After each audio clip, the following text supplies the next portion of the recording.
following is a presentation of GRS TV. We set the bar high. On top, cause we so fly. Name in the bright lights. Looking like a star shot. We set the bar high. On top, cause we so fly. Name in the bright lights. Looking like a star shot.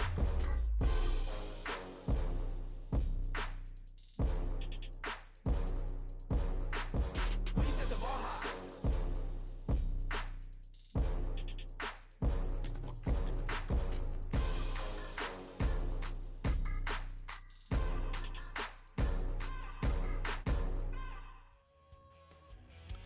It's the final week of the regular season as a district rivalry continues tonight. We are live at Homer B. Johnson Stadium tonight. It's the Garland Owls taking on the Colonels of South Garland. Thank you so much for being with us. My name is Scott Garner alongside Bobby George tonight. And these two teams, no matter what year it is, they always get together, and it's a rivalry. And these Garland Owls, by virtue of a forfeit last week, have made their way into the postseason for the first time since 2015. South Garland, a team that continues to get better with each successive week. I mean, it's going to be a lot of fun tonight. Looks like they've got a lot of good rhythm out there. They're strong. They're having a good time. The weather's good. And it's just going to be a fun game. It doesn't mean a lot, but a lot of times when those games don't mean a lot, you can throw out all the extra things that you've been storing up, all the trick plays, whatever you want to do, you can throw them out there. You can go for it on fourth down if you want, you know? I mean, you can put out the things that you've been wanting to play all season long on games like this. And it may not mean a lot to the standings, and it may not mean a lot in determining who goes to the postseason, but to these kids, it does mean a lot, Bobby. They know each other. They play in the summer together. They play in the offseason against each other. There's some relationships there.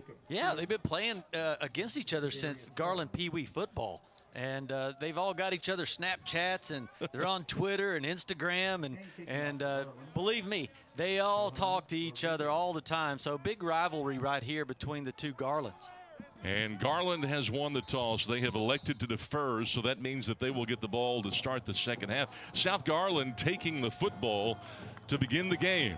And these Garland Owls, again, making their way into the postseason. They did it as a result of Lakeview Centennial last week. And this is a final tune-up before the postseason starts. End over end as Keyshawn Abraham coming up the near side makes a cut.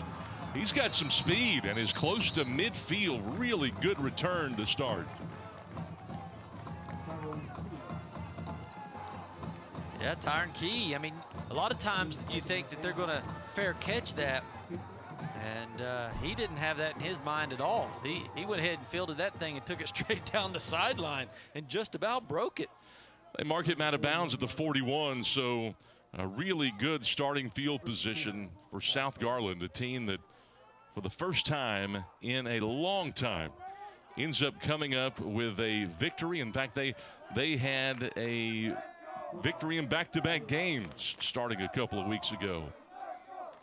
Bad snap. Brown's got to go get it, and the ball rolls right to him. He ran around it, and the ball just rolled into his grasp. He's lucky to have it. Boy, that's just really fortunate because it went over his head for the first play of the game. That's not exactly how you want to start it. No. But it was very fortunate that he got behind it, and somehow it just rolled right into his breadbasket. Jalil Brown, the junior quarterback, a converted running back, is a lot of this offense. An offense that averages about 20 points per game, 358 total yards per contest. Another bad snap. He's got to go get it this time. Can he get rid of it? Yeah, he gets shoved and then bulldozed. Unbelievable. 16 yards on the loss. Back-to-back terrible plays to begin the game.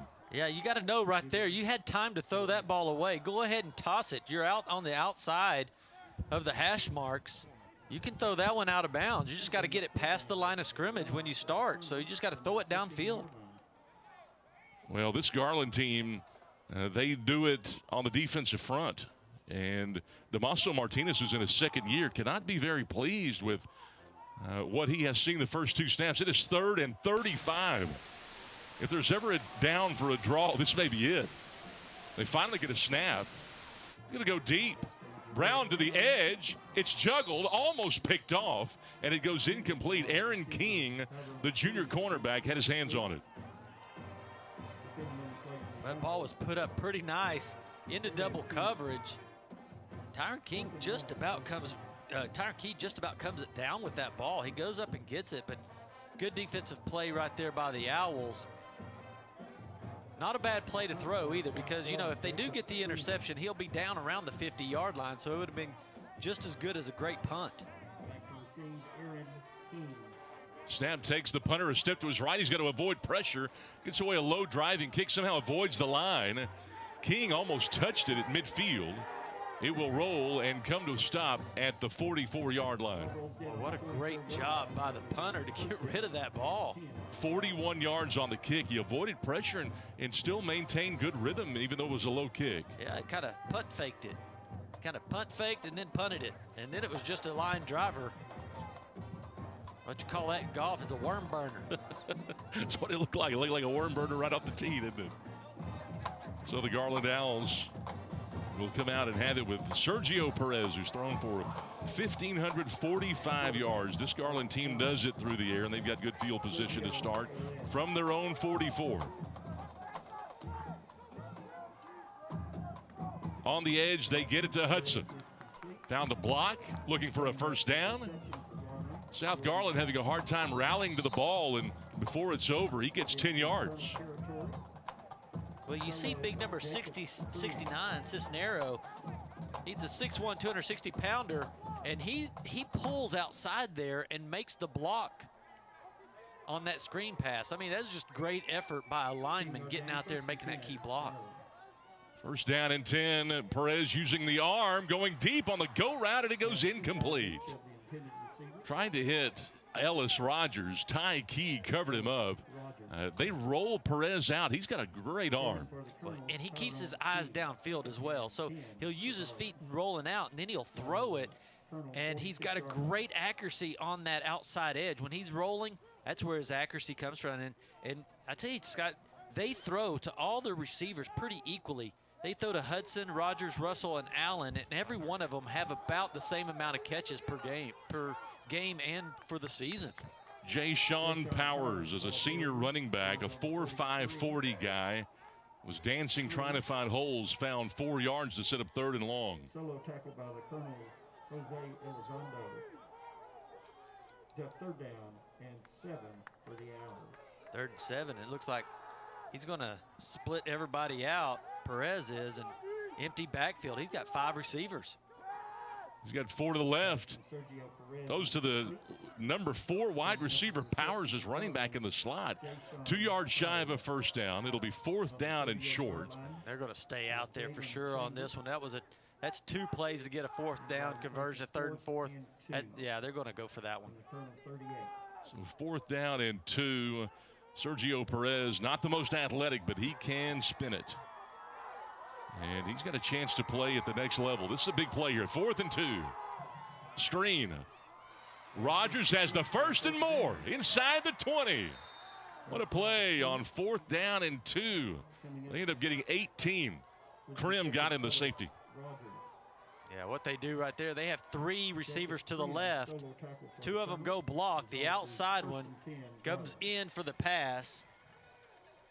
And Rogers was the man that caught that one and took it up the up the side, up the middle of it, and just was patient and waited for his blockers.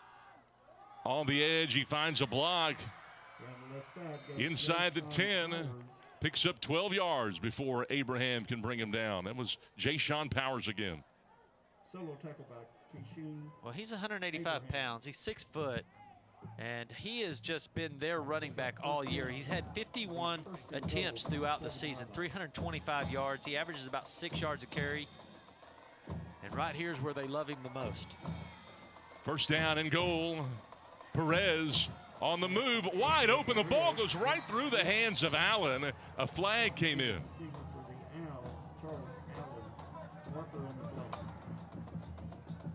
Well, that's where, you know, Perez is the best, is he keeps his eyes downfield. He finds Allen out there by himself, but you usually don't find those guys like that unless you have your eyes downfield. and he was way out in the corner of the end zone, the furthest away you can get. Jonathan Vanderhoff is the official tonight. The legal man, downfield on the offense. Number 4, be a 5-yard penalty, replay the down. Apparently he was on the line and shouldn't have been, and ends up being a 5-yard penalty. They've got to do it again. This actually works to Garland's benefit. It gives them a little bit more room to play. You know, it gets real compressed down there in the end zone. Gives them another play. First and goal this time from the 12. Perez has made some plays with his feet. They like his presence in the pocket. They're going to hand it off this time, though, to Powers. It's taken down inside the 10. Picks up 4. Powers, the ball carrier.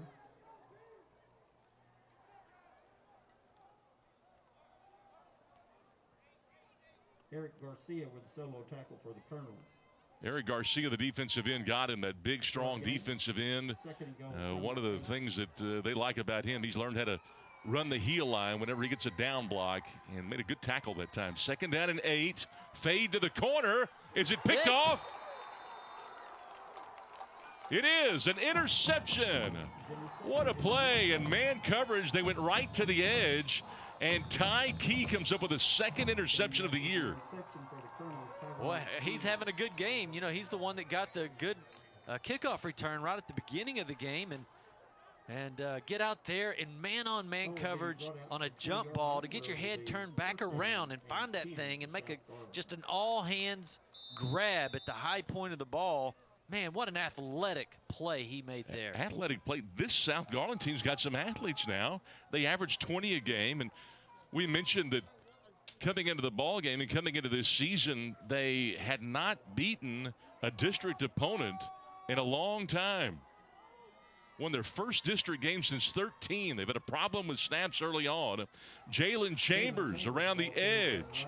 Their best play tonight. Scotty Johnson, the tackle, ran him down, but a gain of 8 to bring up 2nd and 2. Jalen Chambers got some moves there. He's pretty quick. You know, he's just a sophomore. Yeah, Jalen Chambers, guy that they would like to see carry it 18 to 20 times a game. He's averaging 6.2 a carry. He's got a burst getting to the line of scrimmage.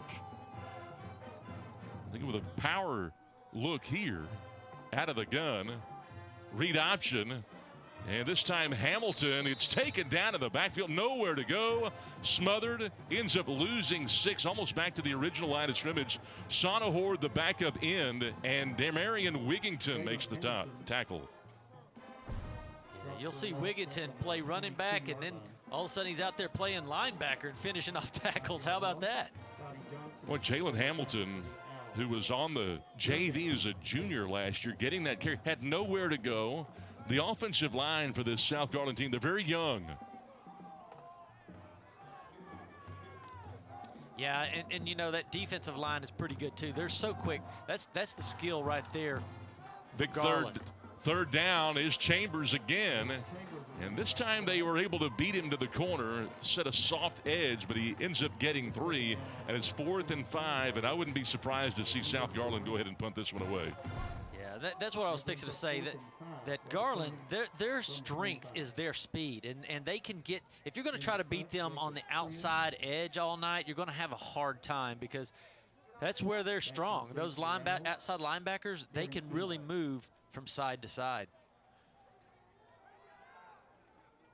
Aaron King, it appears, is deep. Jacob Krim is the punter. And again, another low one. Is it returnable? Not going to be this time. Good result. 40 yards on the boot now on another low driving kick. What's turned out for them? Those are good punts. So South Garland still has yet to move the sticks. And they have gone 3 and out now on their opening first 2 possessions. Garland with 5:59 to go in this first quarter. Yeah, I think their strength is going to have to be right up the middle. You know, they're going to have to just establish the run up the middle, and then you can toss the ball a little bit. But you got to establish that run up the middle first. No doubt. Garland will run power, this time to the edge. It's not supposed to hit there. But Raven Gutierrez with a flag coming in, getting to the sideline. This play will go for 6. We'll have to sort it out. Some extracurricular activity after the play. Well, it looked like the ball popped out. Kashawn Abraham picks it up. I think he thinks he got the fumble recovery.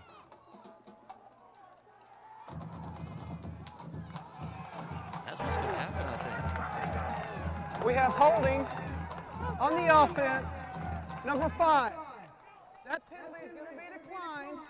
We have a fumble recovered by the defense. First down, Gray. So South Garland will have the benefit of a turnover. They're making their own breaks here. Let's get a second look at it. So they put the helmet right here. Watch this. Boom, right in their arms. There you go. First down and 10 coming up now for South Garland after the turnover. Jalil Brown on the RPO. Chambers to the middle. Has a block downfield. Inside the 20. Boy, he has been a load the last half of district play. 23 yards on the scamper. Aaron King, his second stop. Here's what I was talking about. You got to establish it up front, up the middle, and you see big number 74 coming out there, and then you get a big lead block by big 44 down the field. And when you get that, that's where you're going to pick up those extra yards. When your linemen can get down the field like that and start hitting those linebackers and those safeties, it'll free you up to run. Then you can throw the ball. Chambers, just a sophomore, played his last 3 games on the varsity as a freshman last year, and this time he gets hit immediately. What a play on the edge. Marion Wigington, his second stop. Wigington's everywhere. We'll call his name all night. I mean, he's so fast, he's strong, he reads the ball so good. He just kind of knows where everything's at. And when he leaves his feet when he hits you, I mean, that's a load. It is a low. Wigington, 5'9", 215-pound junior. His 6th tackle for a loss this year.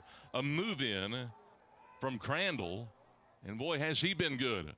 They run quarterback counter to the middle, and Jalil Brown with just nowhere to go. They pulled the backside guard and tackle, and Brown was very late to the hole.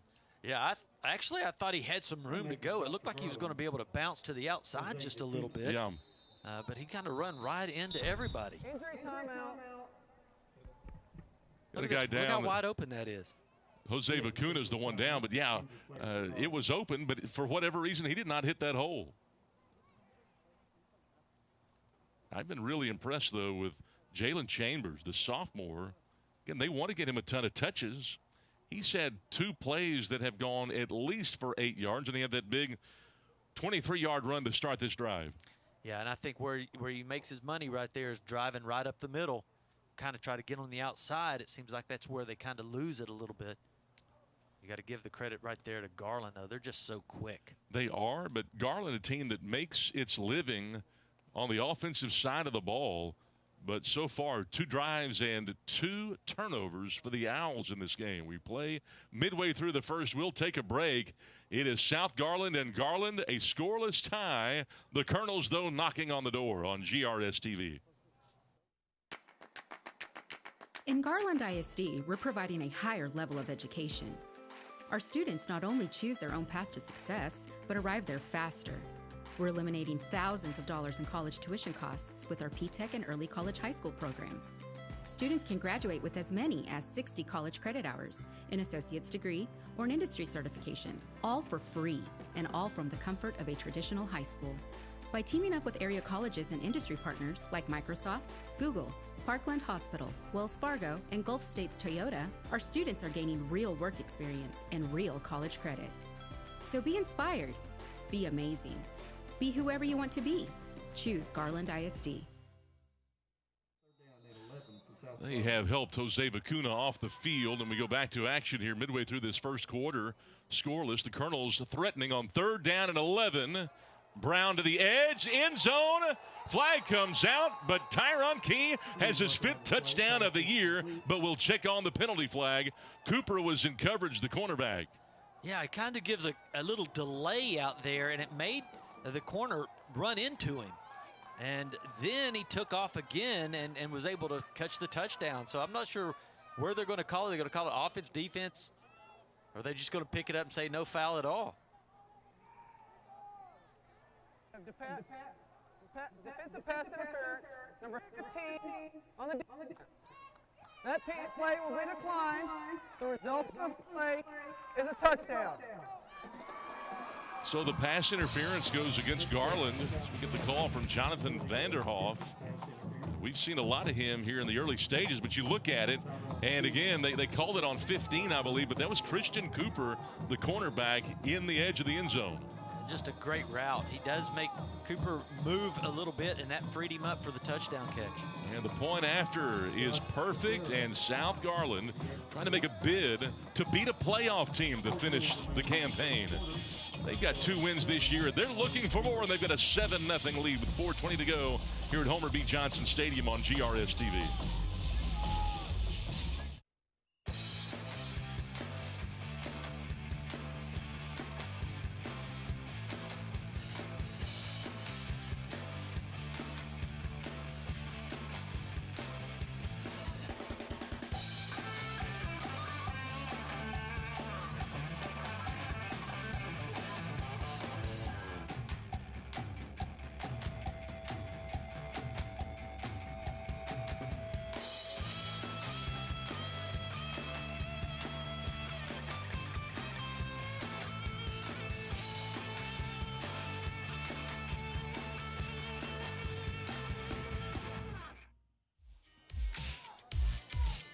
A 19-yard touchdown pass from Brown to Key.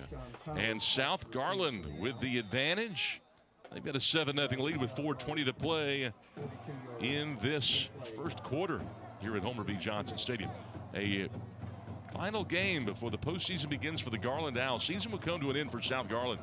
But as we have seen, they continue to get better with each successive game. They beat Wiley and beat North Garland. And here they are looking for a 3rd district win. It's a short kick picked up on the hop right in the middle of the field by Wigington.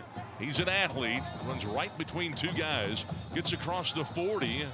Ball might have come out. He's still pushing. Flag comes out. Play's dead. Boy, these 2 teams, it has a rivalry every year. Man. Well, I can tell you, that was kind of an accident. There was a guy got pushed over the top of the pile, but no one wants to get somebody land on them when they're laying on the ground, and so then they get to pushing. And, you know, maybe this one will just go for naught. You know, both teams will get a little flag, and then they'll just continue play. That's just kind of what happens out there sometimes. See, he comes in now. Now you'll see a player come flying over the top right there, and then all of a sudden it all starts the scrum.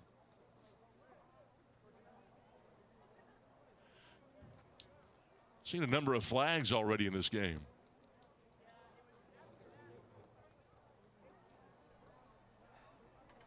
Dead ball. Unsportsmanlike conduct.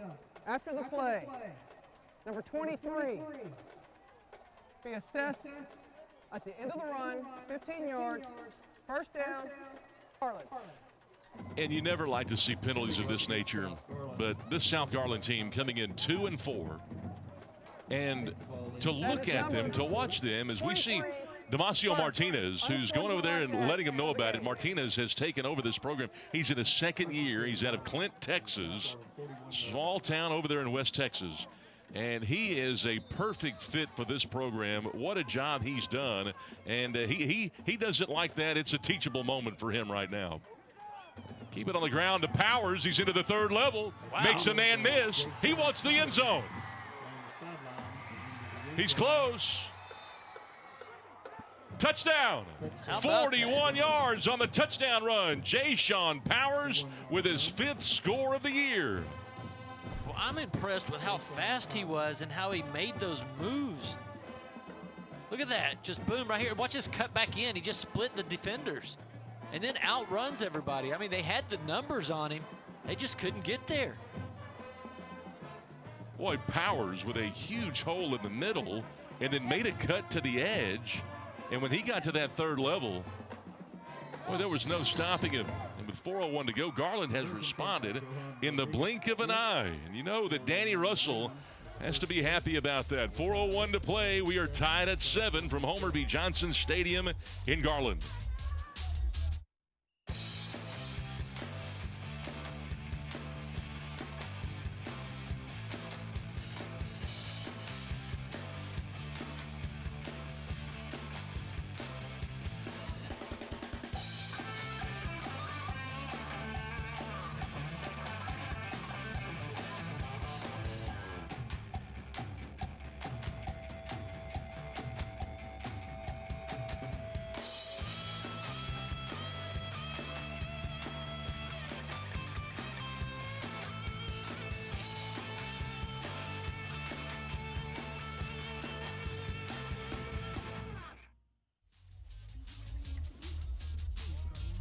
It has been somewhat murky here in the first quarter of action here at Homer B. Johnson Stadium. This game now tied at 7. A perfect night for football if you're a player, and the fog's starting to set in, as we just saw. Yeah, it's kind of, we're kind of down in a little, I don't know what they call it, the stadium's just kind of down underneath the ground a little bit, like in a bowl, and that fog is starting to settle on the parking lot above us. And Garland's starting to settle in as well, as they have turned it over a couple of times, but not that time. End over end at around the 18-yard line. Looking for another return, but a really good special teams tackle made by Garland there at the 26-yard line. 8 yards on the return. That's it for Tyron Key. Cooper made the stop there on special teams. Yeah. And South Garland, they've got a long way to go now. And what an answer, though, by Garland after they turned it over 2 times. Yeah, that's what you want with South Garland. You want to come out there, you're playing good, you drive down, and you really make a respectable drive and score a touchdown. And then, 2 plays later, you let one go for that far down the field with Jashawn Powers, a 41-yarder, scamper down the sideline. And that's just kind of defeating. But, they can come out here and keep proving themselves. Jalil Brown throws an interception at the 25-yard line. It's picked off by the linebacker Trey Alexander, and Garland, after a touchdown on their last play, they come back on the defensive side and they come up with the interception, the first one for Trey Alexander.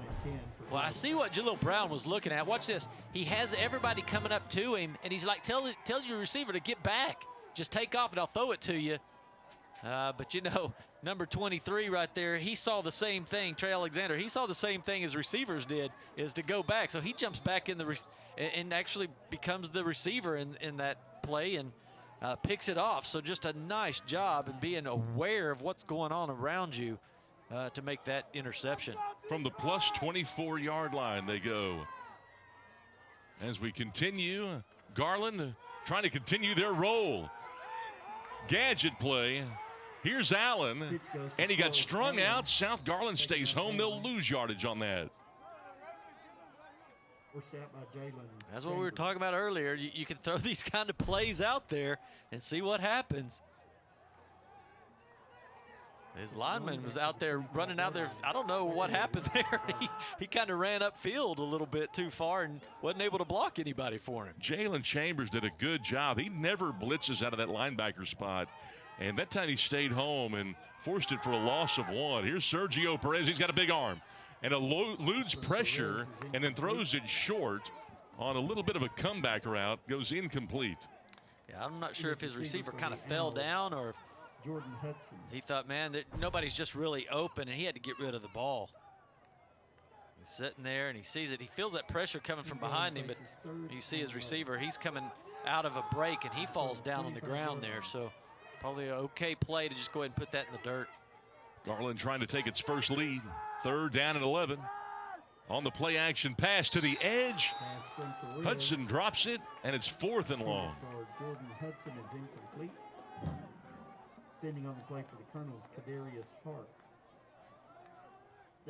So this Garland team trying to take advantage of a turnover and hasn't been able to do it. There wasn't a whole lot of places to go if he caught that ball. It looked like South Garland just had him played pretty good.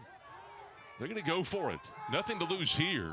Nothing really much on the line. It's 4th down and 11 and another flag down. That'll change it up if that's a delay of game or somebody kind of move off sides there. It's going to be backing them up, though. False start. Offense. Number 4. 5-yard penalty. Repeat. 4th down. Now the line of scrimmage is going to be the 30.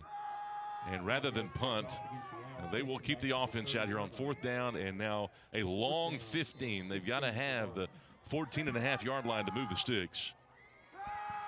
Perez looking deep, steps up, makes a man miss, and then gets taken down at the 30, trying to stiff arm that guy.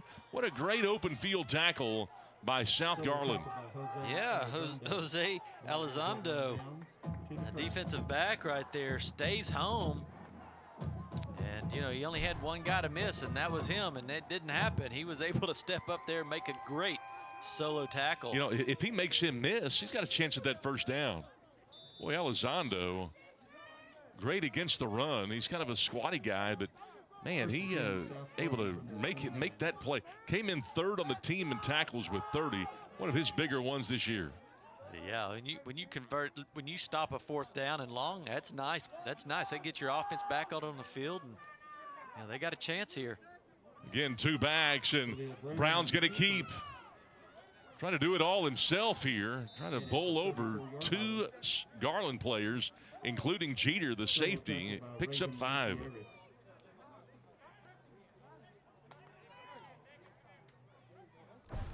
You know, 6 up to the 35-yard line. Yeah, it's just a read option. Then you take it up and run. I'd like to see him take that right up the middle, like he tries to bounce it outside. But there's, you know, Garland's just too fast out there.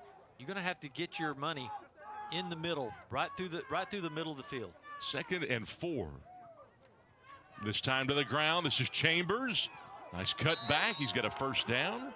Jalen Chambers, just a sophomore, really looking sharp tonight.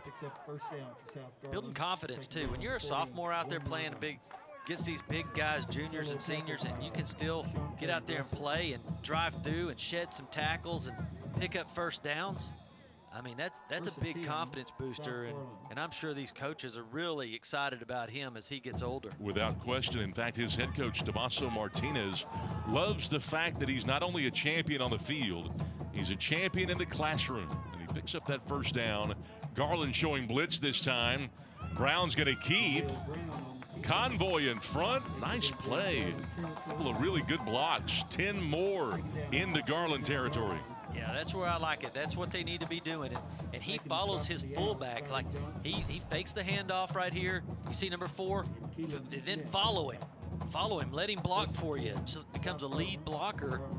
And they've got the size. That offensive line has the size advantage over the defense here. And if you can take advantage of that over in the middle, you've got some plays that you can really expose the Owls. You got Chambers and Keyshawn Abraham in the backfield. They play fake to Abraham, who gets somersaulted in the backfield, and it's Brown trying to hit the corner again, strung out. Pretty good play on the edge by the cornerback, Aaron King. Most corners can't tackle. King was all over it. Watch number 75 right here get this big block. Boom, right there. It's what springs him to be able to pick up that yardage. 2nd down and 8 now for the Colonels. Trying to break a 7-7 tie. And they averted danger as they threw the interception on the last drive. 2nd and 8. The lefty Brown. Going to tuck it. Short of the first down. Picks up 5 on the scamper. That was Charles Allen, a backup safety, that brought him down. Boy, he really had some options to throw the ball out to the left. Leon does a little 7-yard out, and nobody covers him. I mean, he is just so open, but it looked like Jalil Brown was looking way downfield and then saw that was covered up and took off running with it. But, boy, he had some opportunities underneath. He did, and Jalil Brown, a guy that has completed 48% of his passes, but I would not think that the ball is going to go into the air here. That box is loaded. High snap, brought it down. Going to go to Abraham, and he's got a first down against a loaded box. Not a good look defensively if you're a South Garland fan, but enough to move the sticks. He picked up 3. Boy, Brown's strong runner. I mean, look at this. Comes out late. It's all up high. And he's got guys all over, and he makes one or two guys miss and then just bulldozes for the 2 yards to get that first down. Somehow able to avoid Keelan Smith, the Mike linebacker who came in leading the club with 60 tackles. 1st and 10 now for the Colonels. On the ground, and they're all over it. What a play on Jalen Chambers. Has dropped him for a 5-yard loss. Another really good play on the edge. Jalen Chambers dropped for a loss. Boy, big pressure. Solo by Tim Muhammad. Tim Muhammad, I mean, he's 6'4", 225, and did you see how he just grabbed him and just ripped him down? I mean, like a cattle steer. We'll take a break, and we will continue. Game tied at 7. We go to the second quarter here on GRS TV.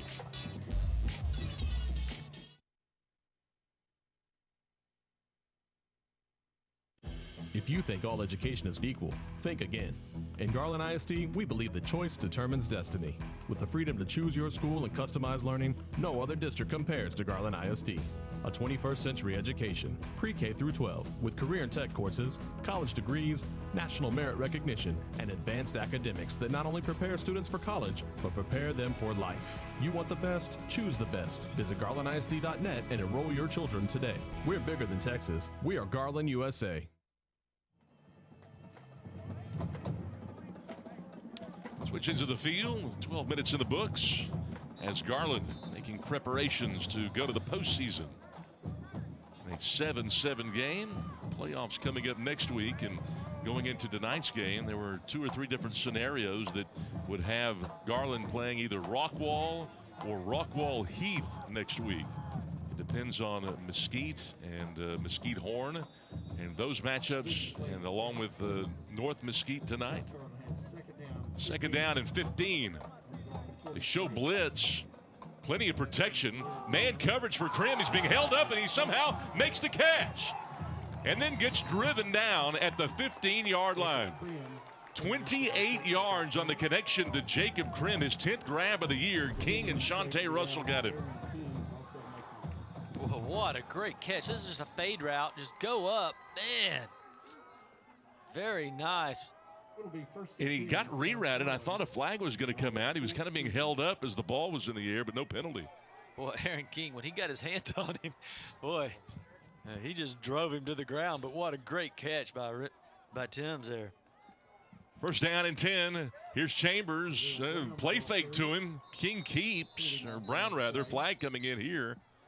And we'll check out the infraction. It's forced out of bounds by Shante Russell. Usually that's a holding at that spot right there.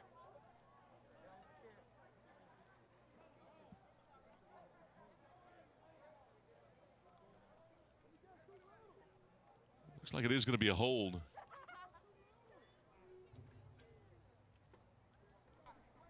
Holding, offense, number 1, 10-yard penalty from the spot of the foul. Repeat the down.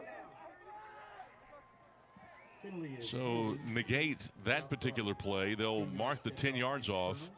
This will be the 9th play of the drive coming up. We get another look at it. Great fake. Yeah, they get everybody going one direction, and he takes off the other. But all for naught. They mark it off from the spot. It'll be 1st and 16 now for South Garland. We roll inside of 11-10 here in the second quarter. South Garland trying to take its second lead. Brown has room to run. Drop the ball. Oh, my goodness. The lineman didn't realize it. Garland hops on it. This was going to be Garland football. He was running with it way down by his waist. Had plenty of time to run and tuck it. They always want you to run in high and tight with a football. That time it was low and loose. Yeah, look at way down there. He just knocks it out with his own leg. McNeil finds it after it just sat on the ground for about, it seemed like forever. We have seen 2 turnovers by both clubs. Great fumble recovery by Tamarquez McNeil that we just saw, the sophomore defensive tackle, 6 feet, 230, and Garland's got it back at their own 18-yard line. And this ball's intercepted. Another turnover. They jumped the route. The Colonels have it inside the 10. What a play. Kadarian's Hart, the cornerback, has his first interception. It's the second pick, and what a job. This is something that you just dream about. I mean, just jumping that route like that. Oh my goodness, that's just so much fun when you're a defensive back. You see it all the time, and it just never happens. And then in a big game like this, you catch one jumping that route. Oh, man, that's just something that your heart beats on and on and on about. Boy, you go home, riding the bus back to the school, and that's all you can think about. Kadarius Hart, what a job. Well, he read that well. This South Garland defense is aggressive, too, on the edges. The secondary is really good. Yeah, these two teams match up real well against each other because they're both teams are just such athletic teams. Timeout going to be called on the field, and For the first half. that's their first. We'll take a break. We will continue. The Owls want to talk about it. We'll continue next. Game tied at 7. South Garland again knocking on the door. 10:49 to go in the second quarter on GRS TV. In Garland ISD, we're providing a higher level of education. Our students not only choose their own path to success, but arrive there faster. We're eliminating thousands of dollars in college tuition costs with our P-Tech and early college high school programs. Students can graduate with as many as 60 college credit hours, an associate's degree, or an industry certification, all for free, and all from the comfort of a traditional high school. By teaming up with area colleges and industry partners like Microsoft, Google, Parkland Hospital, Wells Fargo, and Gulf States Toyota, our students are gaining real work experience and After the turnover, Jaleel Brown hands it off to Abraham. And Abraham on 1st and goal gets 3 down to the 5-yard line. Well, this South Garland team began coming in averaging 20 a game. They get about 358 total yards a game. They're trying to turn a turnover into a touchdown. Again, this game has just been replete with fumbles and interceptions. That is the 4th we have seen. 5th total turnover. 2nd and goal from the 5. Brown himself down to around the 3. Yeah, I like the play because that becomes like a power play. We saw that earlier where they fake it to Abraham. Abraham leads the way, and then you just get behind him. See right here? Then they cut inside and just follow him. And if he follows him to the outside, he probably has a shot of getting to the end zone. He kind of cut it in, and when he cut in, that's where everybody was. But you just keep following those lead blockers, and you got some room to run. 3rd and goal, and nothing doing. Stuffed in the backfield. And Jaleel Brown at the mesh point just had an awful, difficult time that time.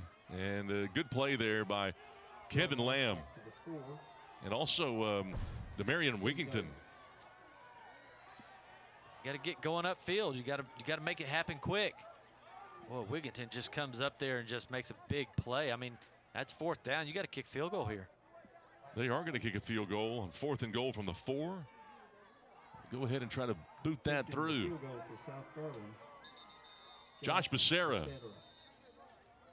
This is going to be a 26-yard attempt. And the Colonels will take a timeout. 8:47 to play here in this second quarter with the game tied at 7. So the South Garland Colonels have been threatening here. They fumbled on their last possession. In fact, they have coughed it up each of their last 2 possessions. The interception, Trey Alexander picked that one off and they fumbled. And now here they are. They get a gift inside the red zone on the pick and just cannot punch it in. I thought they had some opportunities there to just run it straight up the middle. But, you know, you kind of get a little fancy and you try to break it outside and do some things like that, and that's just not worked for them tonight. And Garland defense is just too quick. And Wigington, he's having a big game. I mean, he's been everywhere. All these key stops, you look up and it's number 28. You know, Damaso Martinez has certainly done a good job of turning this South Garland program around. They're going for a short field goal here to take the lead. Martinez, a head coach when he was 27 years old. Tornillo High School, and he became an assistant at Irving, a D-line coach. Now here he is as the head coach. They're not going to kick the field goal here. Instead, they're going to line up, and another flag comes out.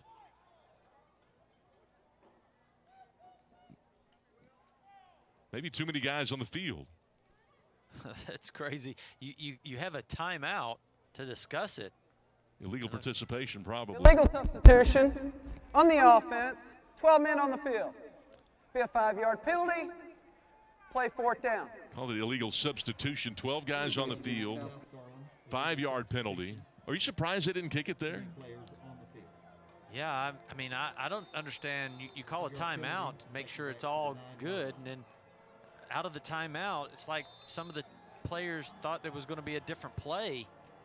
They weren't completely on board and on page. So, yeah, now you keep moving it back, and now you decide to go for it. And they are going to go for it from the 9. 4th and goal. Play action. Brown got hit, and down he goes. Yeah, it's number 28 again. It came out of nowhere. Demarion Wigington, his 2nd sack.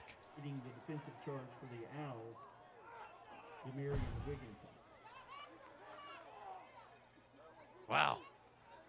Yeah, it's 2 timeouts, and then you call that play, and it just gets blown up from the beginning. Wigington just comes in. It's like he knew what was going on. For one thing, the play just seemed like it took too long. It looked like everybody was going to go one direction, and then, Jill Brown was going to twist it and try to turn it and throw it the other direction. And it always looks better on paper. You start thinking, oh, we can get them if we do this little play action. And then when it comes to real life, it just doesn't work. We'll keep it on the ground here to Ja'Shawn Powers. Garland taking it back over, picking up 3, 8.5 to go in the second quarter. It has been a turnover fest, either via fumble, interception, or turnover on downs.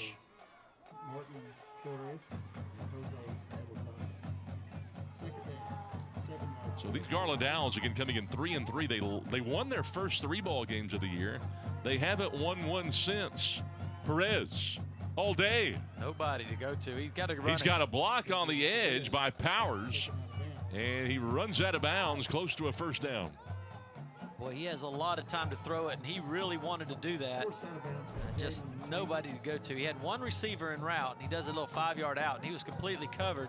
Then he turns it up to go upfield, and he's thinking, well, I'll throw it to you, but then a safety comes over the top. There's just nobody to go to. Third down and 3 for the Owls. 3rd down and 3. Nice cut inside by Demarion Wigington, who had 51 carries coming in. He has the 1st down. They'll move the 6.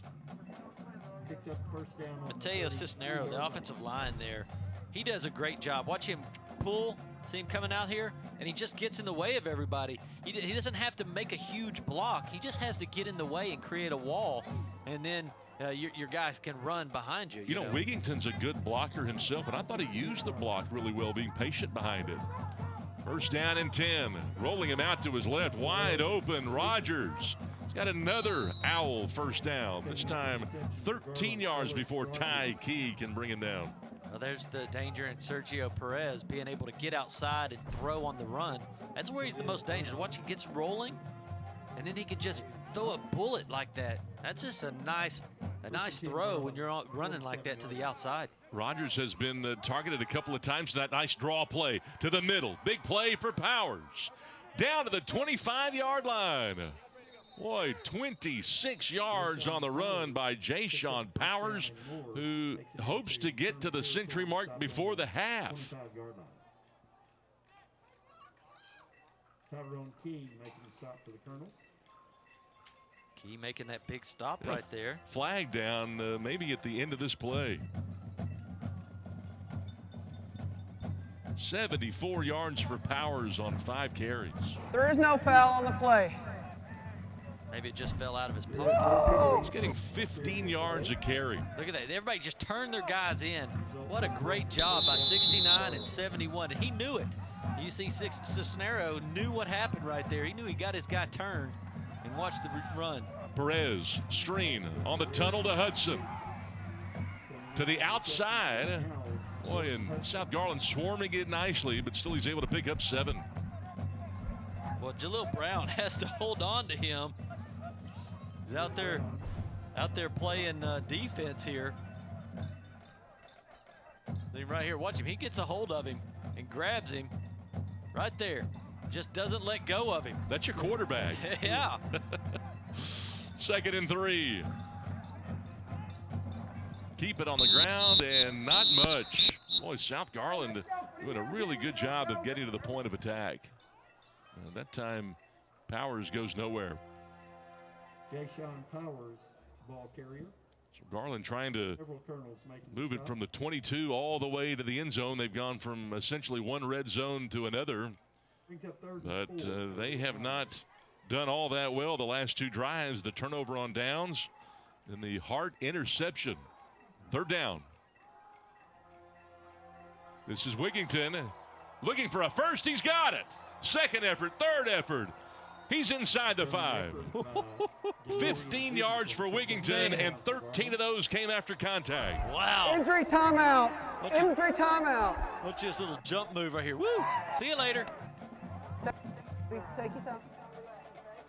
Man, you just got to be quiet and watch that one. Stay right there. Boy, well, nice run there. Hart finally got him.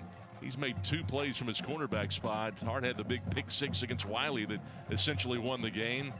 That saved a touchdown momentarily. Game is tied at 7. We've got the injury timeout here. And the player that was down there, Terry Davis. Davis, a backup linebacker.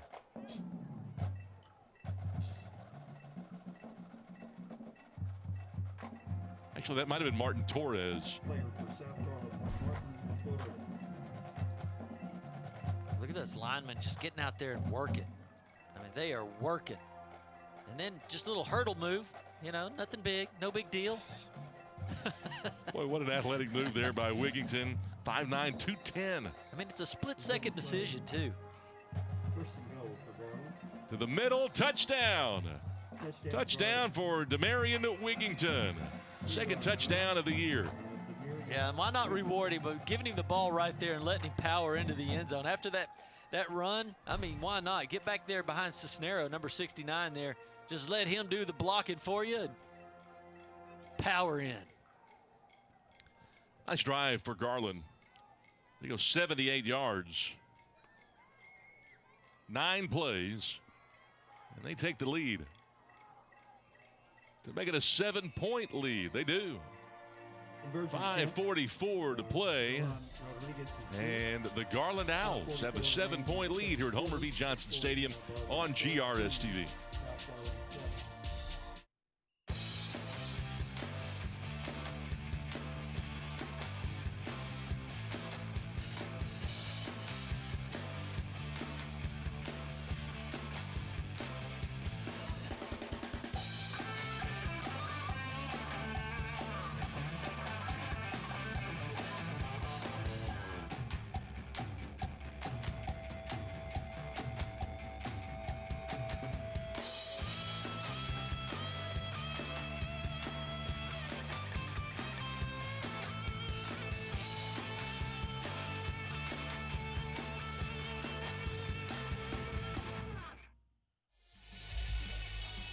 Nine plays, 78 yards, and 256 for the Garland Owls. They take the advantage. Their first lead of the game. As South Garland will try to respond now. Garland, a team that, again, is preparing for the postseason. First time they have been since 2015 under head coach Danny Russell, who, again, is in his 5th season. And a guy that really has done a nice job here with these Garland Owls. They win their first 3. They then lose to Saxe, Rowlett, and Wiley. Wiley in a very close game. Wiley, a team that upset Rowlett to get a playoff berth earlier this year. From the 11-yard line, hard across the 25, now to the 27-yard line. 17 on the return for South Garland. 5:37 to go in the second quarter, and now we'll see what these Colonels can do down a touchdown. Well, we've been watching Wigington play on that defensive side and how powerful he was, and and then all of a sudden you look over and he's running the ball for you and power at his house and, you know, being a powerhouse, getting into the end zone on the offensive side. That just shows you what a great athlete he is, and he's got the right size to be able to play in this big division football and be able to just play both ways and be dominant both sides. Such a really good player. This time they do go with power middle. What a nice run there by Jalen Chambers, who came in with 6 carries for 35 yards already tonight. Jeter makes the play, the safety. That's where you got to beat him, right up the middle. You got to go right up the middle on him. You're not going to beat Garland on the outside. They're just too fast. Well, the offensive line, again, young, but getting better by the week. On first down and 10, they'll keep it on the ground again. Nice burst for Chambers. Well, he's a nice running back. Picks up 8 more to midfield. Colonels have a man down. Aaron King, the cornerback, makes his second stop. Boy, did he. Solo tackle by Aaron King. Injury timeout. See there, you just follow those guys, those big old bodies in there, and then boom, Aaron King. Where did that come from? Goodness. Boy, Aaron King, the best cover guy they've got. He can lay a hit, too. Can he? Man. 5:01 to play. We're going to take a break. Injury timeout, 14-7. The Garland Owls with the advantage on GRS-TV. In Garland ISD, we're providing a higher level of education. Our students not only choose their own path to success, but arrive there faster. We're eliminating thousands of dollars in college tuition costs with our P-Tech and early college high school programs. Students can graduate with as many as 60 college credit hours, an associate's degree, or an industry certification, all for free, and all from the comfort of a traditional high school. By teaming up with area colleges and industry partners like Microsoft, Google, Parkland Hospital, Wells Fargo, and Gulf States Toyota, our students are gaining real work experience and real college credit.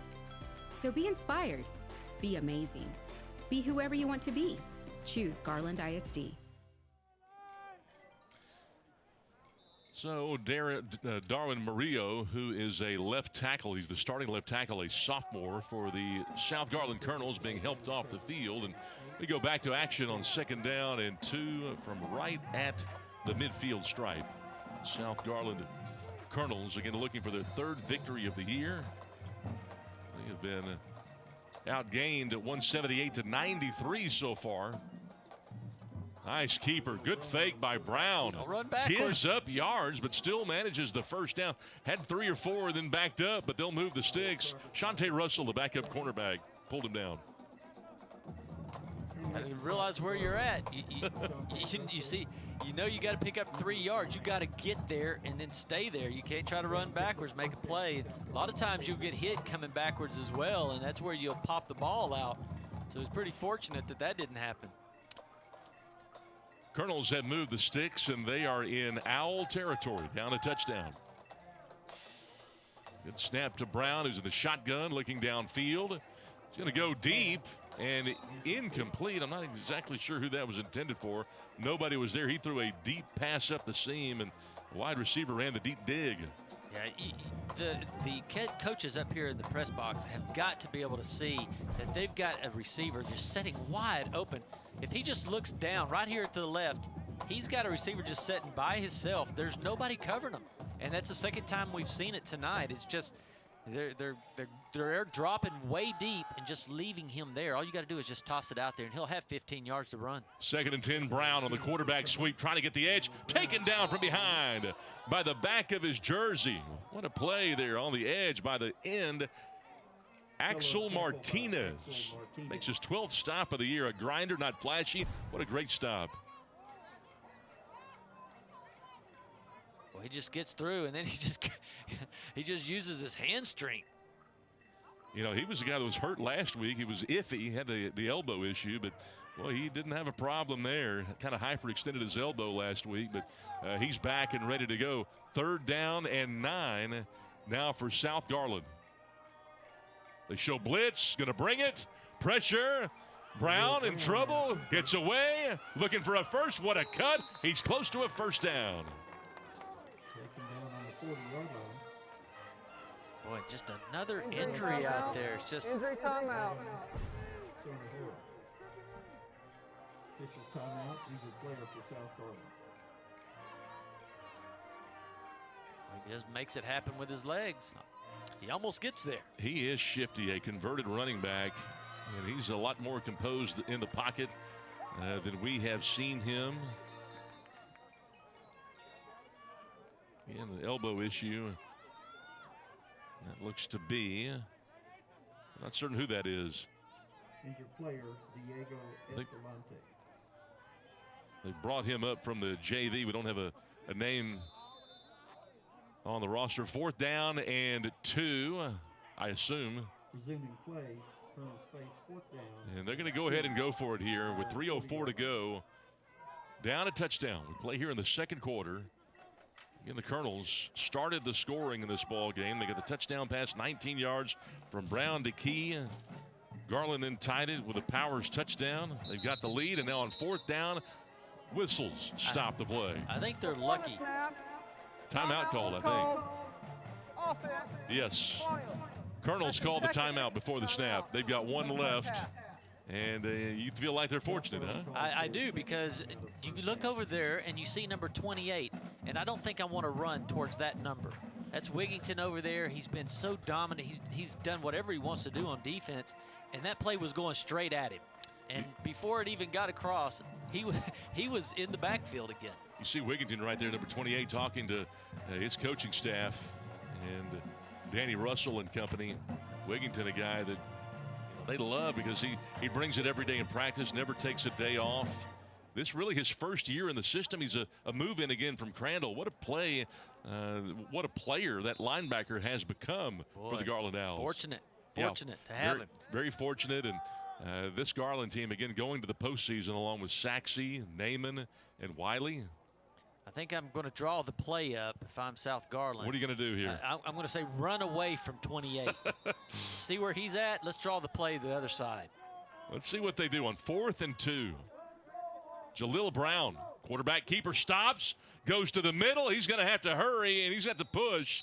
No, he is well short of the first down. Garland has held again, and it's another turnover on downs. In fact, the second one in a row that the Garland Owls have forced. Over on downs to Garland. So over on their 40. Just running to the side, that's just not going to work. We've been talking about it. When they've done real well is when they've run straight up the middle. And again, you try to get out to the outside, and it just closes up in a hurry on you, and you have to turn it back in. But by then, it's too late. Now, Garland's got 2 timeouts after the turnover on downs. They are 60 yards away. They're set up here. Sergio Perez has a cannon, shows it here, and a high catch made by Shante Russell. And look out. What a cut. Wow, you makes got to another man miss. Inside the 15-yard line. 47 yards for Shante Russell, who had 26 catches coming in. The 5'8" senior making some moves after the catch. I think he caught that about 9 feet in the air, though. Watch this. He goes up to get that one. Look at that. Oh, way up there. I think the defensive back thought he was going to have a interception. He thought it was going to go over his head, and boy, all of a sudden Russell's out there making people miss and looking silly. 45-yard gain. First and 10 guard. Guy that went to John Paul High School last year, another move in, and the 5'8" wide receiver made a great play. This time to the edge. Perez is complete. They go to the sideline there to Aaron King, the senior 5'10" wide receiver. Jalen Chambers forcing him out of bounds, pick up 3 on that play. Solo tackle. Well, I got to go back, though, to Shante Russell. A lot of FBS schools looking at him. And a guy that seen some action here. And on 2nd down, looking for the end zone. Does he have it? He's got the touchdown. Jay-Sean Powers with the 11-yard touchdown run, and the Garland Owls have made it a 2-score game. Boy, he's really putting some yards up now. Wow, strong run. I mean, they've got a nice 1-2 punch with him and Wigington. No doubt about it.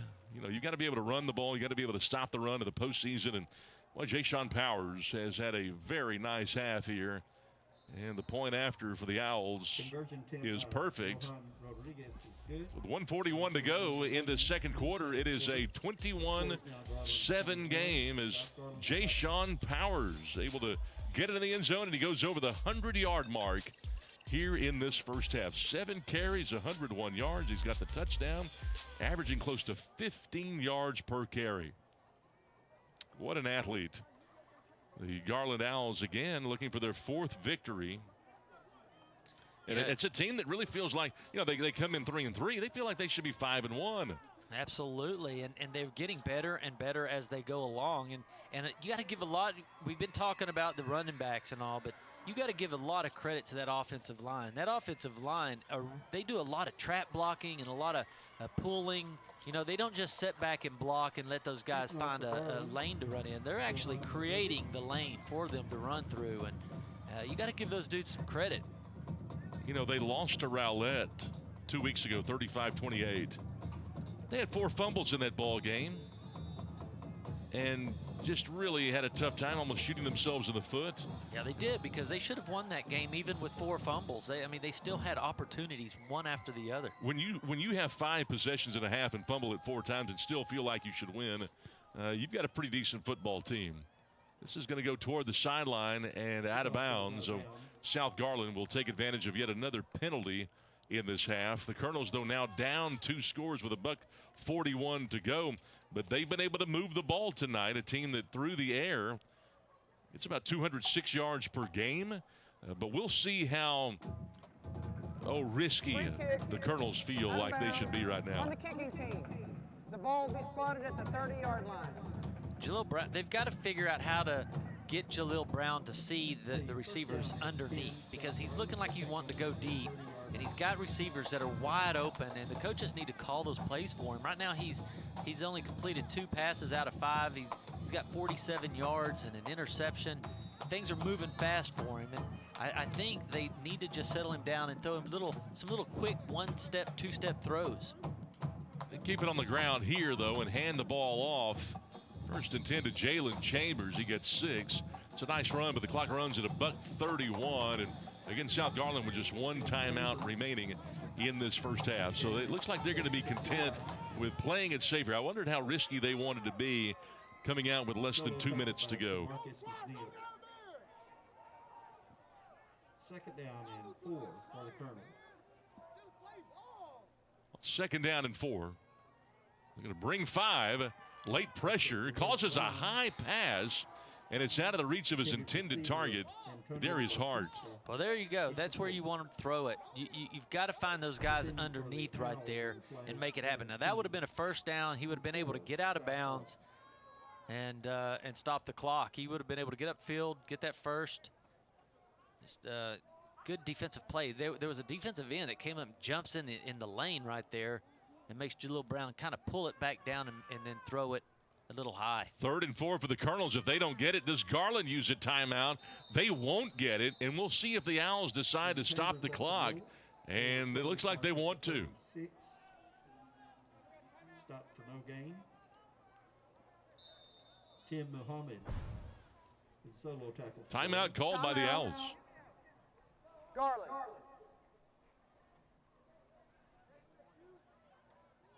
Well, see how big Muhammad is right there? He's 6'4". Well, they just ran into him, and he just clogged it all up in there. So 4th down and 4, and with 55 seconds to go, you would think South Garland would punt. They've punted it a couple of times, averaged about 38, 39 yards on their punts tonight. They'll need a good one here. Garland, again, will get it back. Yeah, that little rugby-style punt. Yep. Garland will get it back. They'll still have a timeout at their disposal. And they have been on the move, back-to-back touchdowns now in their last 2 possessions. The 3-yard touchdown run by Wigington. And then they got the 11-yard touchdown run by Powers. Well, the big thing about, the Owls is that they've been such a young team. Last year they were all sophomores. This year they're all juniors. It's just most of them will be returning next year, even as strong as they've been. King is back deep. Flag coming in. He lets it go inside the 40. Going to be killed at the 38. It's a short punt. We'll check on the penalty flag. It's just 25 on the kick. Again, this First half has just been fraught with flags. Jonathan Vanderhoff is our lead official, this officiating crew out of the Dallas chapter. The head linesman is in there. That's Broderick Hicks having a discussion with Vanderhoff, our lead official, along with the side judge, Corey Posey. During the kick, we have holding on the defense. Number 3, going to go 10-yard penalty from the end of the run. First down, Garland.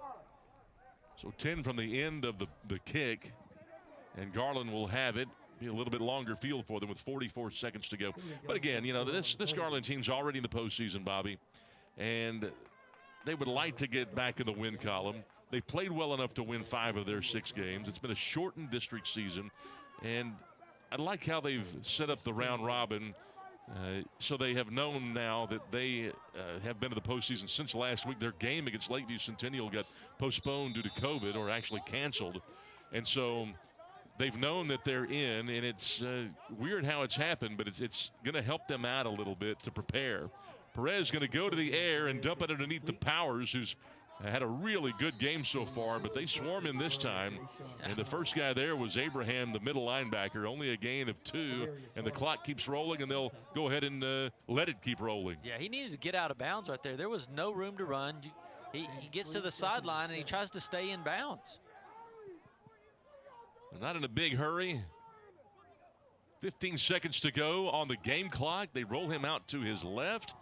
And that pass goes incomplete, trying to find Ellis Rogers for the 3rd time in this game. They're not afraid to roll Perez out to his left as a right-handed quarterback. Yeah, he's good at it. Well, when they do that, when he starts to roll out like that, you can bet that Ellis Rogers is going to run a 12-yard comeback, because he can plant his foot and throw a bullet right there, and that's what he's trying to do.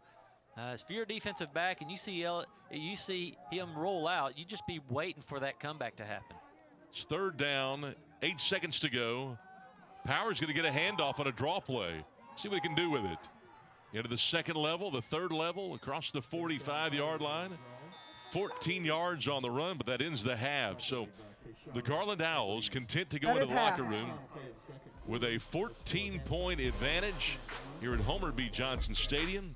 What an exciting first half we have seen. And this Garland team racking up 224-plus yards in the first half, actually 257 as it updates here. 257 total yards to 109 for South Garland. They have dominated in the first half of action. 21-7 in favor of the Owls.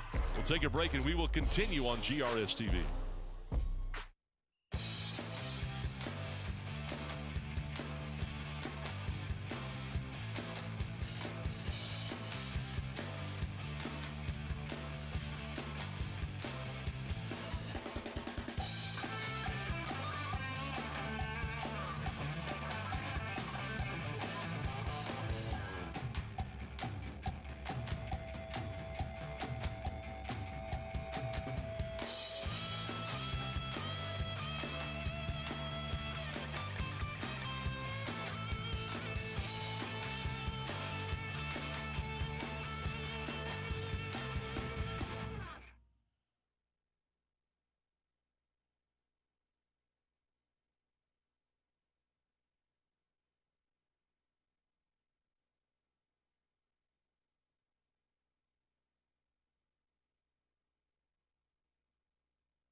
love, peace, and soul.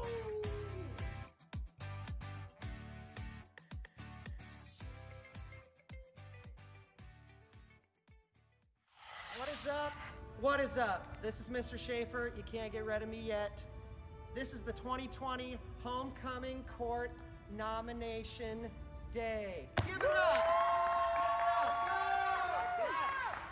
Yes!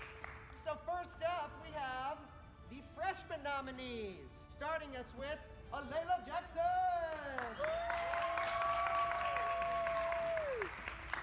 Next up, we have Jasmine Martinez.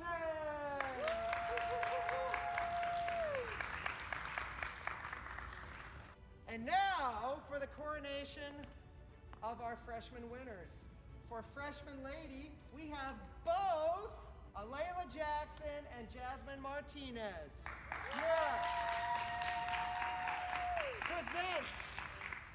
Present.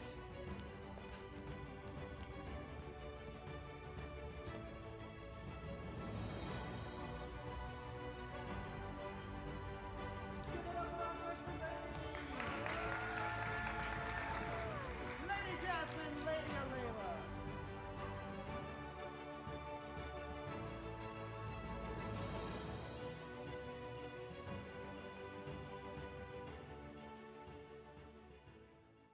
And now announcing the sophomore nominees. First up, Journey Watson. There we go.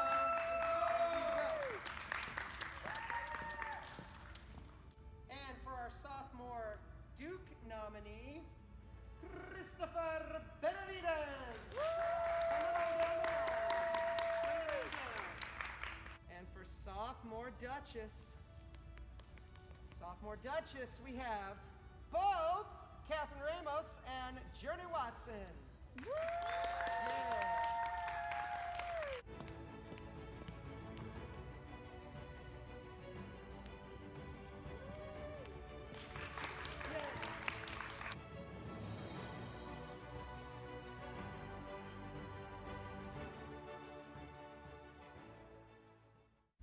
And for sophomore Duke, who could it be? Christopher Benavides! Yes! Coronate him.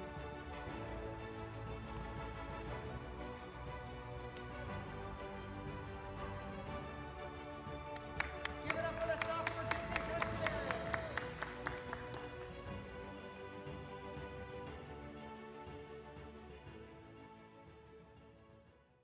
Junior nominees for Princess. First up, we have Brooke Porch. Evelyn Gomez. Junior Princess, we have our runner-up, Evelyn Gomez.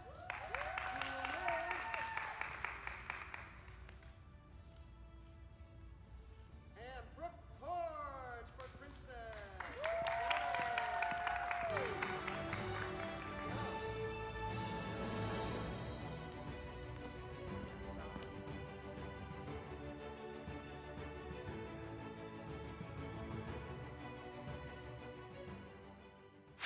And now, what we've been waiting for, we have the senior homecoming court nominees. First up, yes, senior homecoming court nominees. Give them some applause, give them some applause, come on. Woo, woo, woo, woo, woo. Now, first up, Rebecca Garza. Next up, Fabiola Gomez. And we have Ashley Lizama. Bring it on down. Up next, Rosa Martinez.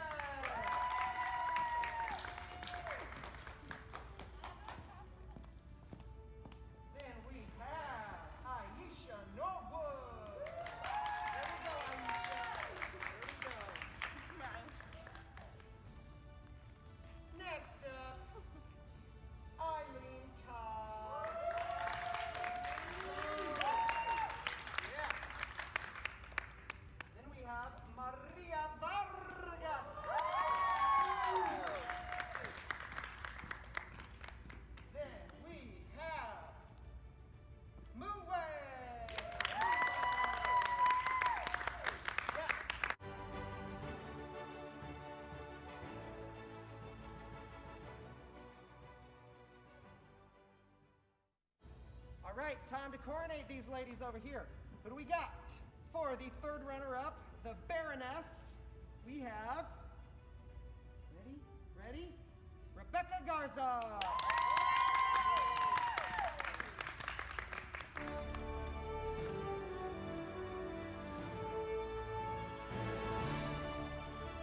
And our second runner-up for the role of Countess, Eileen Todd.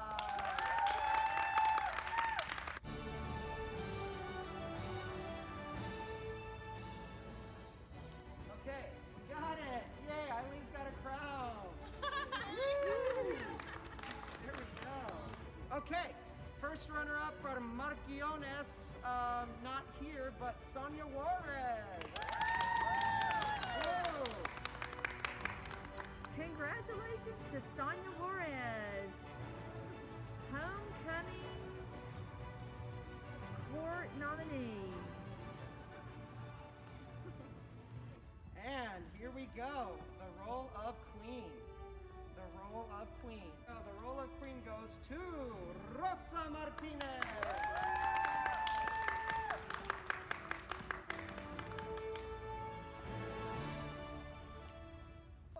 We want to recognize all these awesome homecoming court nominees, so all of them will be presented with a tiara. Yes!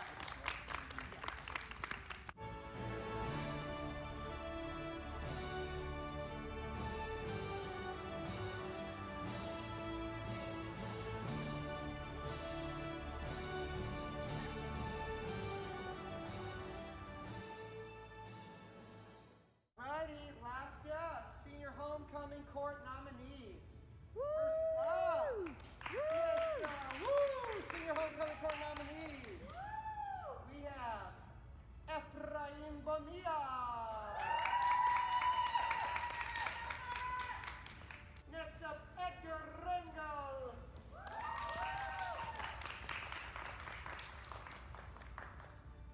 And then, next up, the man in black over there, Joshua Reyes Cruz.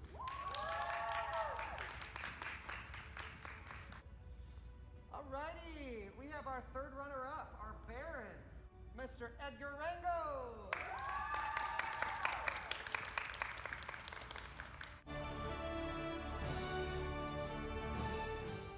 Next up, second runner-up, chosen as the Earl. Not here today, but Joshua Becerra.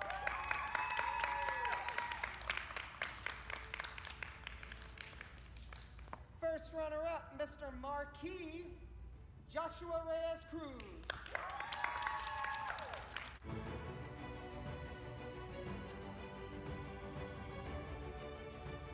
And our senior homecoming king, also not here today, Jose Juarez.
21-0 in favor of the Garland Owls here at halftime. Scott Garner alongside Bobby George, and time to take a look at our first half highlights.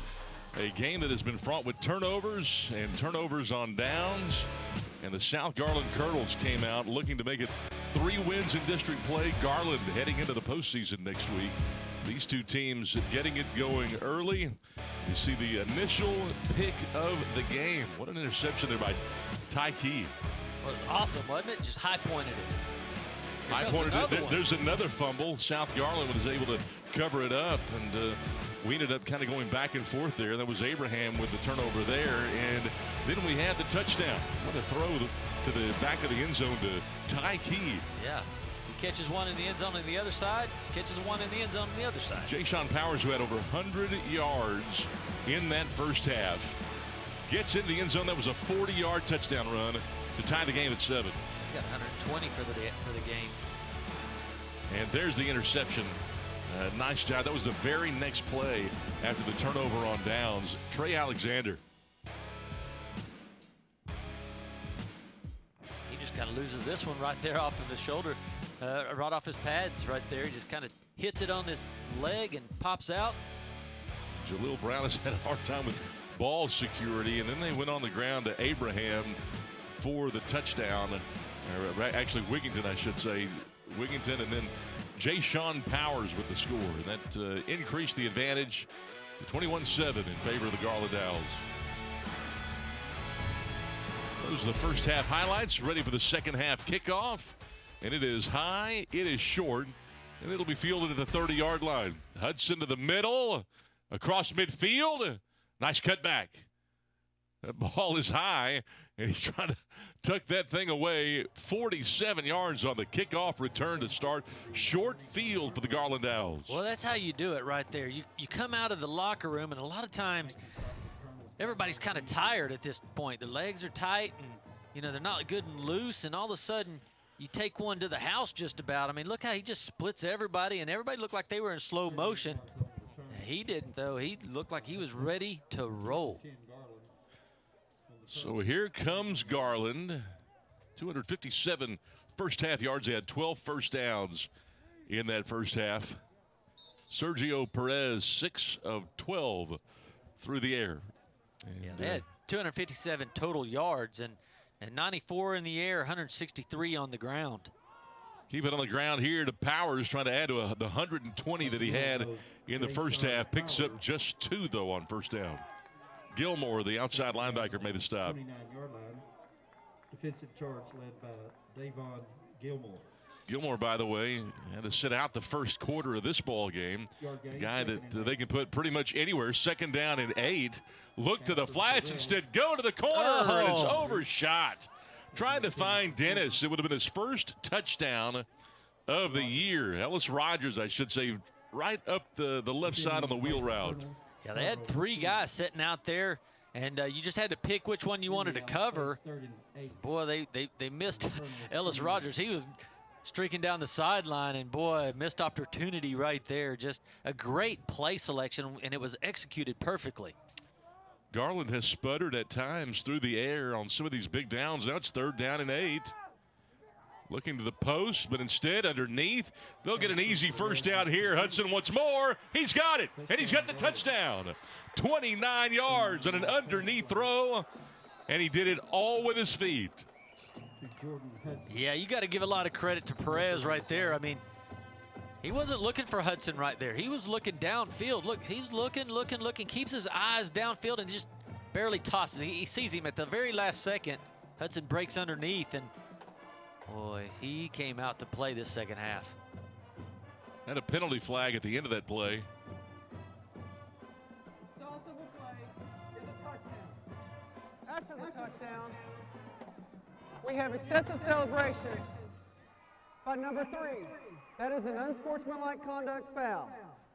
That penalty will be assessed on the kickoff, 15 yards.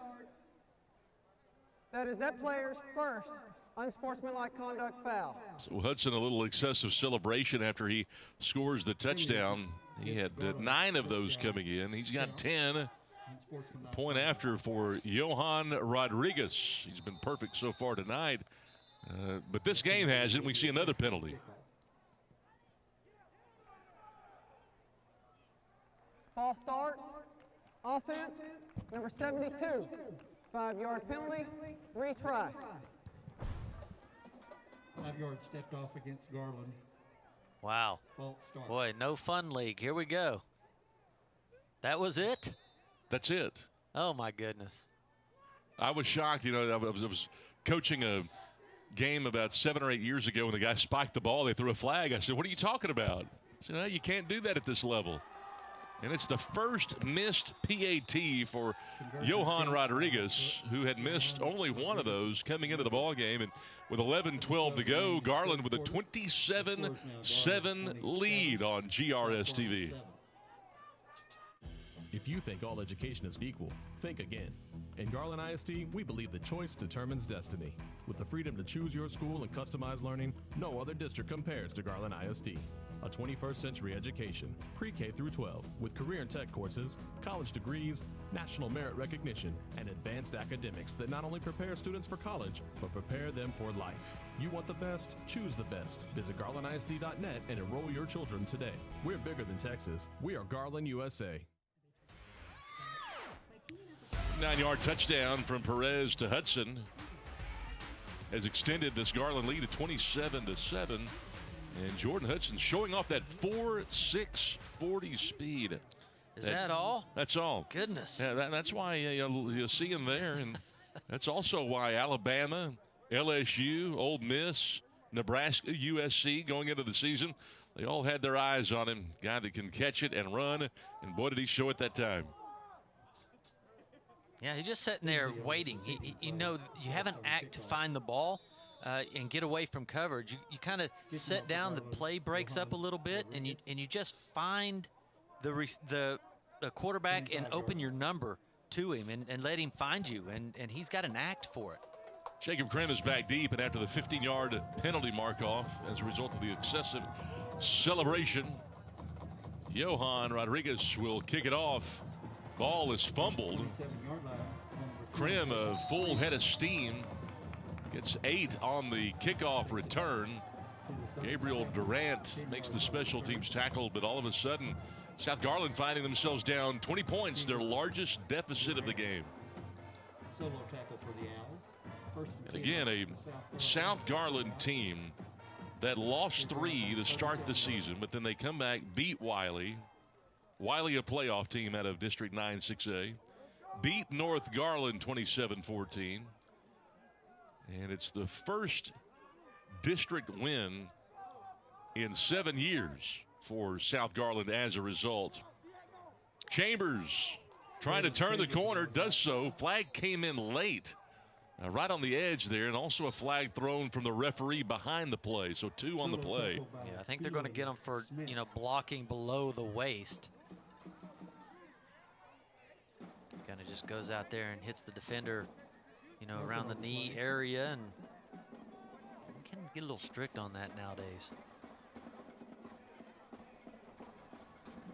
Trying to protect everybody, don't want them to get hurt by getting hit in the knees. We have 2 flags on the play. The first flag will be waved off. There was no blocking below the waist. The second flag was holding on the offense, number 1. It's a 10-yard penalty. Repeat the down. It's Jacob Krim that got called a wide receiver, that dynamic 4-year varsity player that got called for the holding infraction. Again, we've seen a number of penalties in this ball game. Here's where the first one comes from, where he hits below the waist. Then they call Hey, that. we hot. And then they get the holding on the outside. So after the infraction, South Garland's got it 1st and 17. Brown keeps it on the ground. This is Hamilton, Jalen Hamilton, pushing the pile for maybe 4. Another penalty comes in. Gosh. Penalty on the play. Officially, the Dallas Morning News keeping stats, and they only had 7 infractions before that play. This will be 8 between the 2 teams. I think they've missed a couple, or at least it seems like that. In fact, you pulled out the Dallas Morning News earlier today, and they had a game recap as Naaman Forrest ends up claiming a share of the 9-6A title yesterday. And they ended up mentioning that, we'll go down on the field here to Jonathan Vanderhoff. During the play, personal foul, unnecessary, that's on the tackle, white, number 3. Be a 15-yard penalty, automatic first down. That's another penalty on Hudson. Penalty goes against Garland.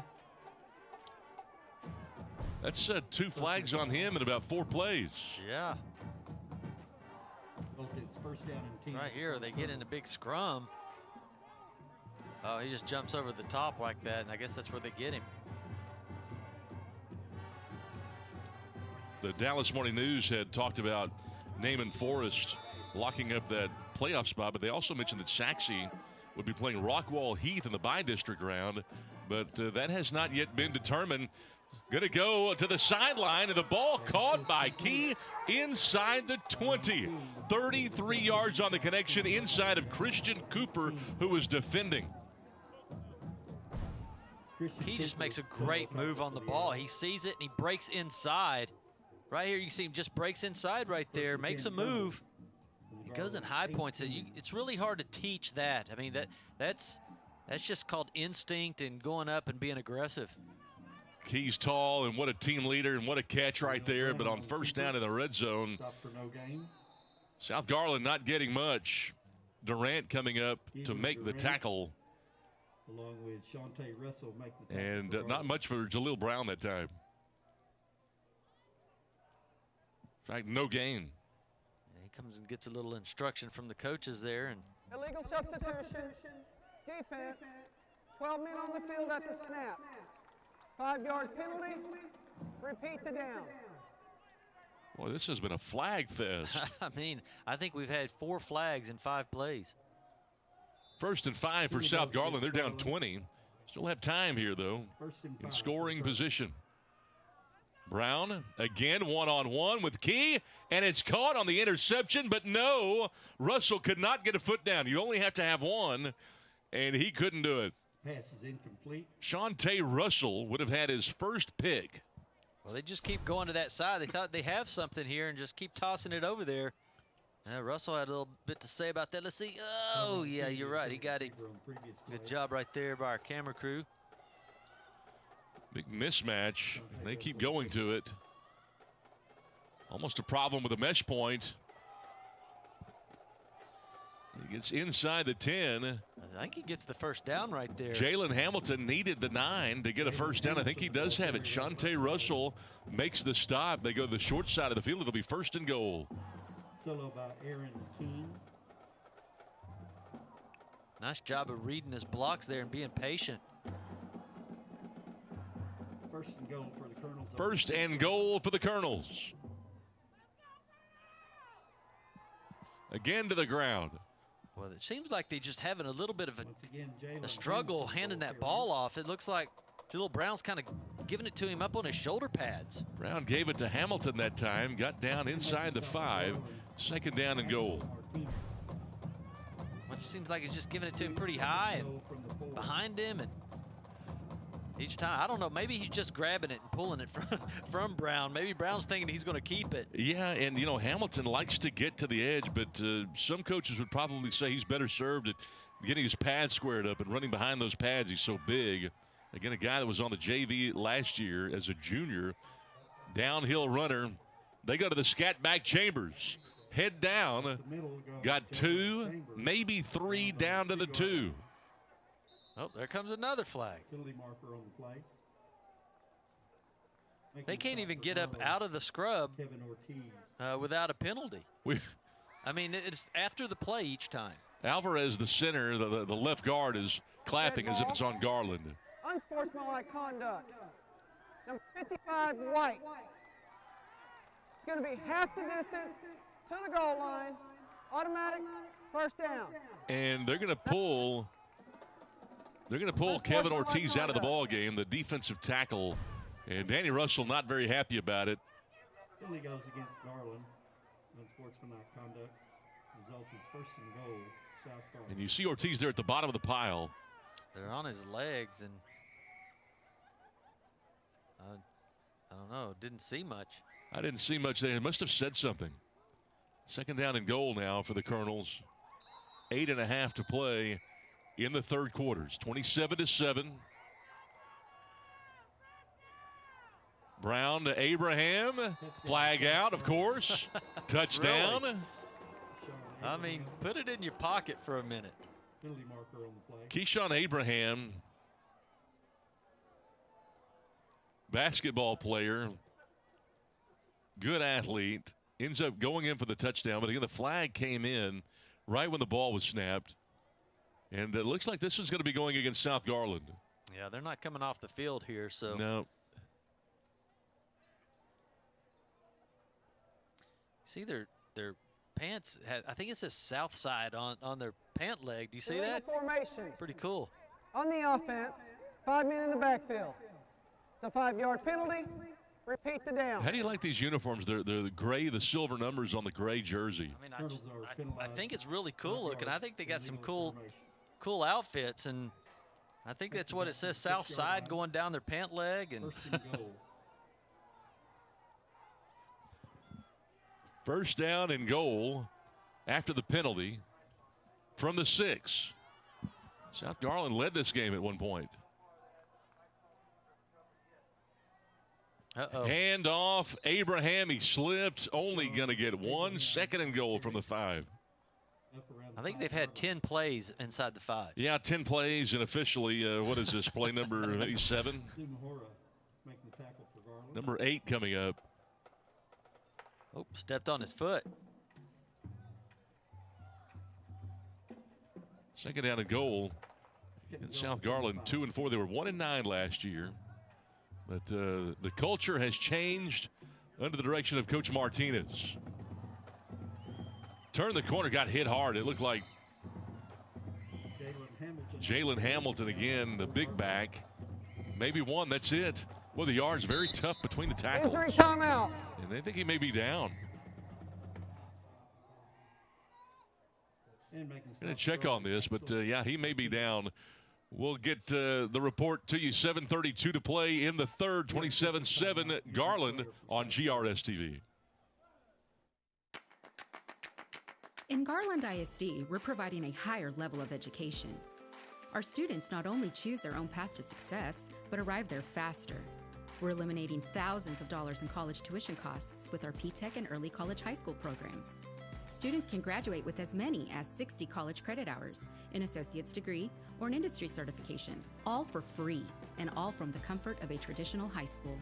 By teaming up with area colleges and industry partners like Microsoft, Google, Parkland Hospital, Wells Fargo, and Gulf States Toyota, our students are gaining real work experience and real college credit.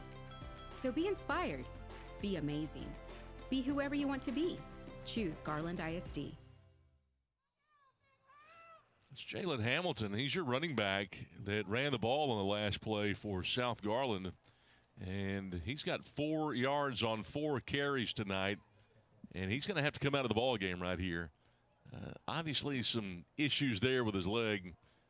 And it's third and goal from the 4 for the Colonels. Again, they average 20 a game. They've been limited to just 1 touchdown so far in this game. Abraham's in the backfield, and so is Chambers.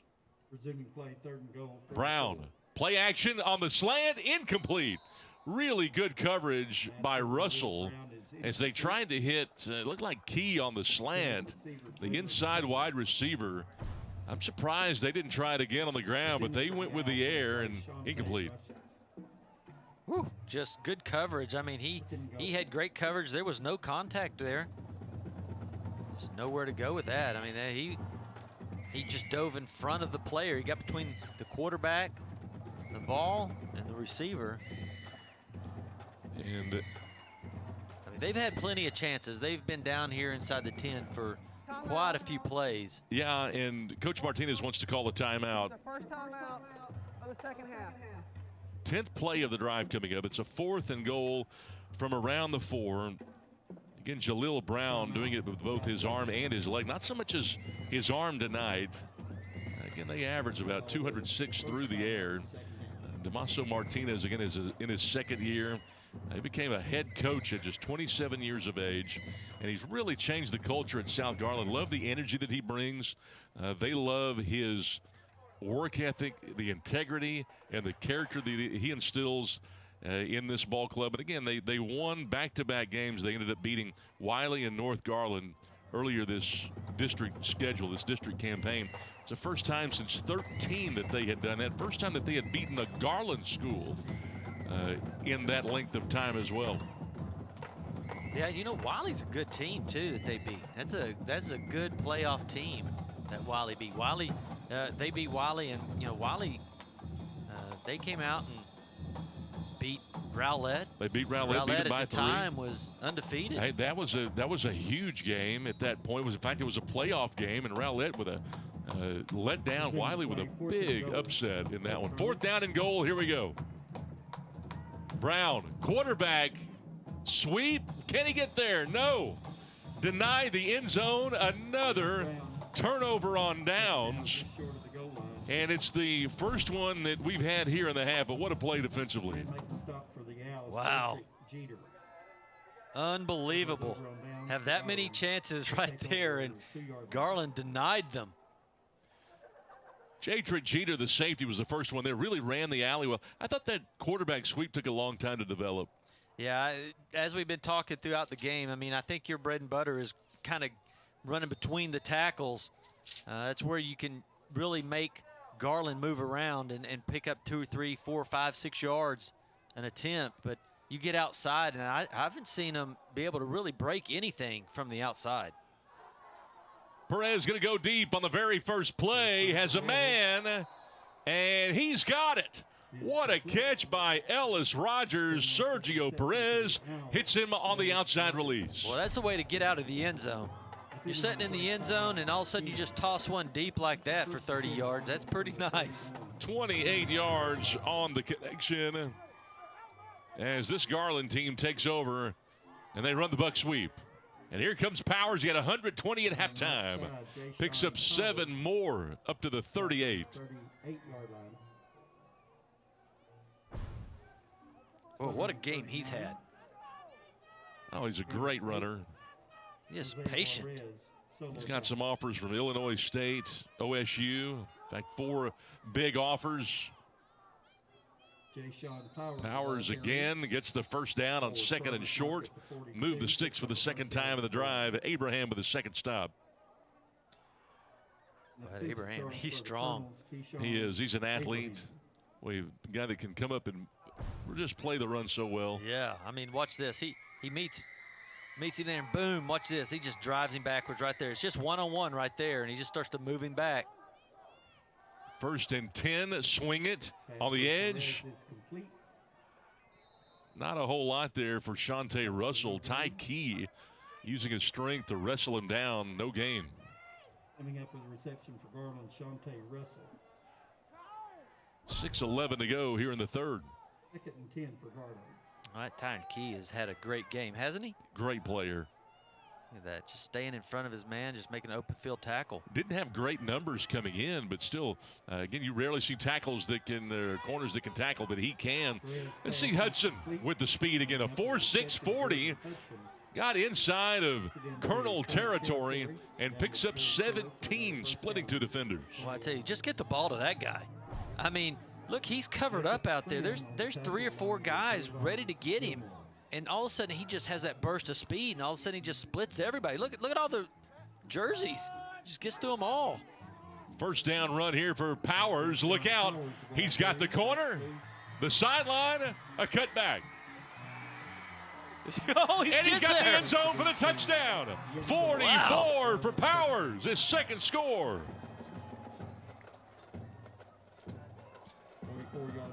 Boy, he gets out in that outfield right there, and it's hard to bring him down. He's just so quick. Injury timeout. 44 yards for Jay-Sean Powers. Really explosive. What a cutback right there. Yeah, and then just runs through some tacklers. You know, you really have to get to his legs. It's really hard to bring him down when you just use your hands and and he'll run right through them. He gets to that second level, and he is very hard to get. And it looks like Ismail Alvarez is the one down, the tackle.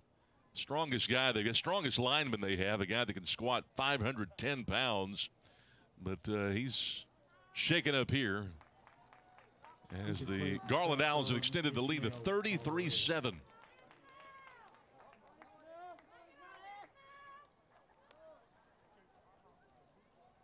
you imagine squatting that much weight? I was just thinking about that. Yeah, I think there's cars that weigh less than that. A little Fiat. He can just pick it up and move it. He can ride around New York City in one of those things. He can just pick that thing up and move it out of the way. Johan Rodriguez missed one earlier. Just a second of the year. They're still waiting on Alvarez to get to the sideline. The Garland Owls, though, have extended the lead.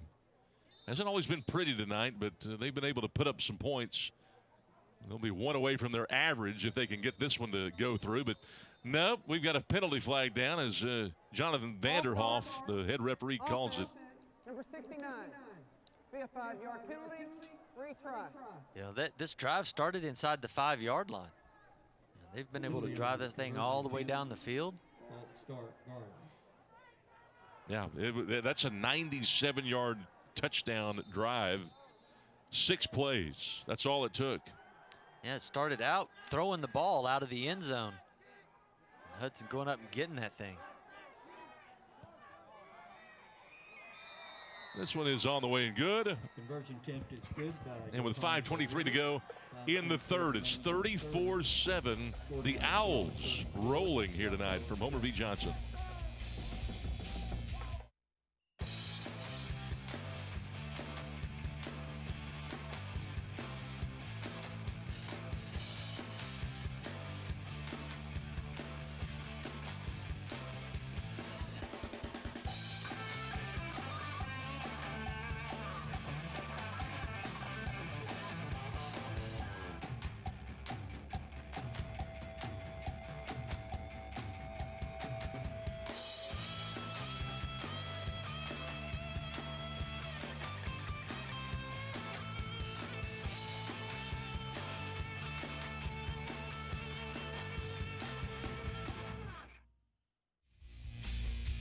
The Garland Owls have scored on 4 straight drives now as they are looking to get ready to go. Hoping to meet one of the Rockwall schools next week, probably either Rockwall Heath or Rockwall High. In a 34-7 game, they have scored now 4 straight. That drive going 97 yards in 6 plays, capped off by the Powers' 44-yard touchdown. Boy, what a great run that was, too. I mean, he got out in that open field, and it's just so hard to pull him down. You saw him run through about 3, arm tackles where they grabbed his jersey, and he was able to run right through them. On the sideline, another flag coming in. This is a blocking in the back. Looks like he had about 5 steps in the white when he ended up getting taken down by Keontae King. And we'll check out the penalty flag. Probably going to go against South Garland.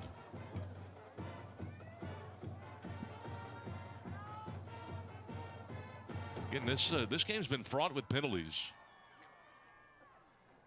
During the return, we have a block in the back by the return team. It's going to be a 10-yard penalty from the spot of the foul. First down. So South Garland will have it back. Second possession of the half here. We'll see where they mark this from. 5:15 to go in the third quarter. By the way, Powers, what a game. 13 carries, 177 yards, 14 a carry. And he's got the 2 rushing touchdowns tonight. 177 yards. I mean, what a great game. Garland's looked pretty good. They've been able to do it in the air. Really key plays in the air.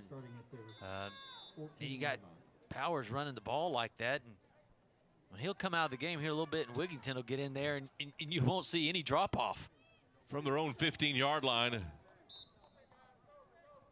And they keep it on the ground here. Looks like Jalen Hamilton, who got shaken up on a previous drive, and that comes up limping here. Jalen Hamilton Gets 7, but he's got to come off. Yeah, he's hurt. Brought down on the 22-yard line. Surprised they put him back out there. Gain 7, 2nd and 3 for the Colonel. And he started limping there on that third step, didn't he? Yep, sure did. It's out of 4:45 to go here in the third. South Garland has given up 34 unanswered. Brown off the fake on 2nd and short. Picks up enough to move the sticks, but not a whole lot. Well, number 11, Jonathan Leon, he's playing in that slot position. He is just so wide open. They're not even covering him. They've got a safety about 15 yards off of him. There's just nobody around him, and just seems like it would be such an easy little toss over there. And at least you would make the linebackers have to play, even if he doesn't do anything with the ball. It would make the defense have to look at him. You see him up there at the top of your screen? Yeah, and Brown just 3 of 9 so far in the game. He's going to run here on that RPO and pick up close to first down yardage. Gets 9, 2nd and 1. Got escorted out by Jadrick Jeter, 3rd fastest kid they have. I don't think they gave it to another flag.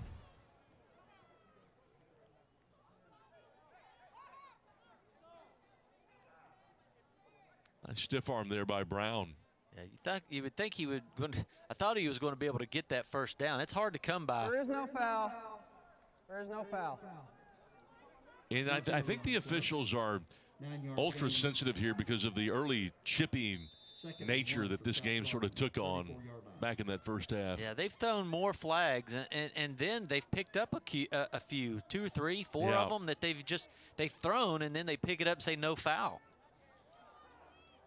Jeter, by the way, probably projects. He's playing safety here. He projects as kind of an outside linebacker. He's been good against the run so far. Here's Brown on 2nd down and short. Look out. He's got the edge. Midfield taken down. Another flag comes in. 16 before Jeter can make a 2nd straight stop. Solo tackle by Jadrick Jeter. Yep, another flag out there.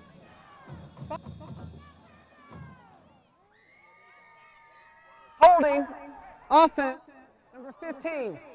10-yard penalty from foul. Replay, first down. It's been hard to get in a rhythm. Oh, it's been really hard to get into a rhythm. So much stoppage of play. And South Garland, remember, hasn't played in 21 days. It was really hard for them to get into a rhythm early in this game. That's true. You don't play for that long, just about a month. It's hard to get your rhythm just hitting other people.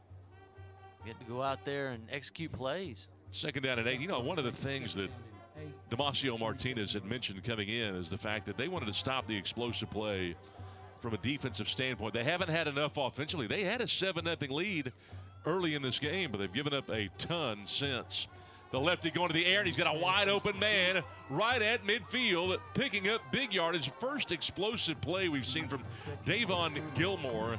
That one goes for 37 into Owl territory. Look at that nice protection, and coverage just breaks down. Leaves him wide open out there, but you still got to throw it out there, and he's got to make the catch. So you got to give a lot of credit to the whole play. That was very nice. You mentioned the soft coverage that they had, and they continue to kind of employ that here, almost daring Brown to throw. And on 1st down, uses the play action. Nice, nifty move to get into the secondary. Brown with another explosive play back-to-back. When we mentioned they just did not have enough of that tonight. Christian Cooper pulls him down, but after 20 yards for the quarterback. Yeah, just right up the middle. That's what we've been talking about. Just find that little lane. Now, South Garland's been down here a ton. They've been in that red zone, and Garland has been, but they have not broken tonight.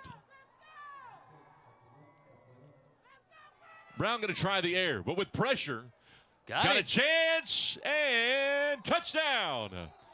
What a throw and what a catch. Davon Gilmore with a 2nd grab of the drive, and he's got the touchdown. Well, they found something right there. Gets rid of it just in time as he's getting wrapped. Oh, what a catch. Splitting the coverage out there, just a very beautiful catch. Look at this formation we got going here. Little swinging gate action. They want to see if Garland's going to line up to it. They don't. Snap it. Looking for a two-point conversion. You got a little hand fighting. King's going to get called for interference. And let's see what they decide to do now. I don't know. You think King got it, or they're going to call that on the offense? The longer they talk. Yeah. Defense, pass interference. Defense number 24. Be half the distance penalty. Retry. It's going to go against Aaron King, but you're right. When he extended the forearm, you thought that maybe the wide receiver might have gotten called for that. Yeah, they look like they're kind of tied up right there, and he just kind of pushes him off. Half the distance to the goal. So it's half the distance. It'll be at the 1.5 yard line. That's the difference between college rules and the professional level. The ball is generally marked if they go for 2 at the 2 on Sunday, but not on Fridays and Saturdays. We play by NCAA rules here in high school. Quarterback keeper, and Brown's got the 2-point conversion. 2:34 to go in the third, and the Colonels say, hey, we're not dead yet. No. I mean, they were inside the 5 earlier and just couldn't punch it in. Well, they actually did punch it in, but there was a penalty that dropped it back. And so 2 consecutive drives that they've driven all the way down the field. This time they punch it in for 6 and then get the extra point. 2-point conversion there. And boy, Gilmore, what a great catch he's made. He made a big difference on that drive. Did make a big difference, but I thought that Brown on that drive was as good as he has been tonight. Yeah, he had two or three good runs. Kind of shifty little runs where he kind of slowed down, they took off, and, you know, kind of made a little bit of moves in there, going right up the middle. It's a 19-point game. A little bit more light.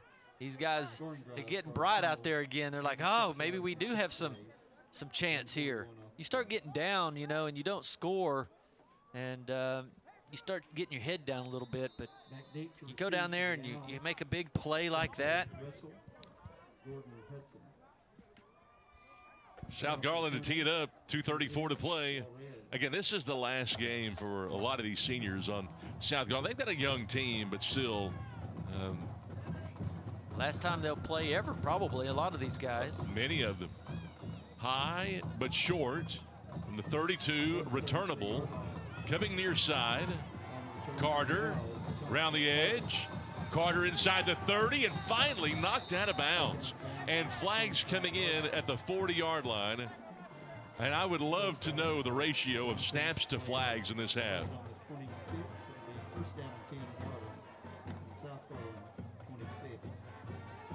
But this one's going to come back.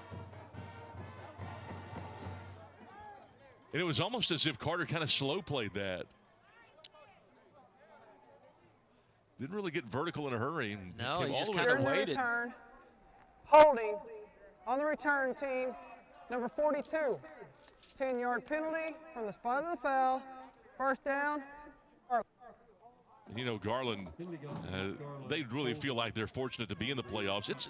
They're certainly good enough to be a playoff team. This is a Garland team that, again, has some speed, athleticism. We'll see from Carter here. Watch how he just kind of slow plays it. He's not in a real hurry about getting his shoulder pads turned. He's just outrunning everybody is what he's doing. From the 30-yard line. Perez on the ground to Wigington. Nice move. Oh, a stiff arm. He is running with a determined nature, and he's got 22 yards on that carry. You know, he's 5'9", 210 pounds, and we've been seeing him all night playing that linebacker spot, but watch him just run through people. It's a lot of fun when you finally get on the other side, and instead of tackling, you're getting to, you know, run the ball. That's a lot of fun. And he's getting about 9 carries again. How about the RPO? Right over the middle, and Allen got flipped over, and a flag comes in. Maybe roughness there, route was the one that flipped him over. 15, though. Nice throw, though, by Sergio Perez. Solo tackle for the Colonels. Well, I hate to see it when people land on their head like that. It's always so scary.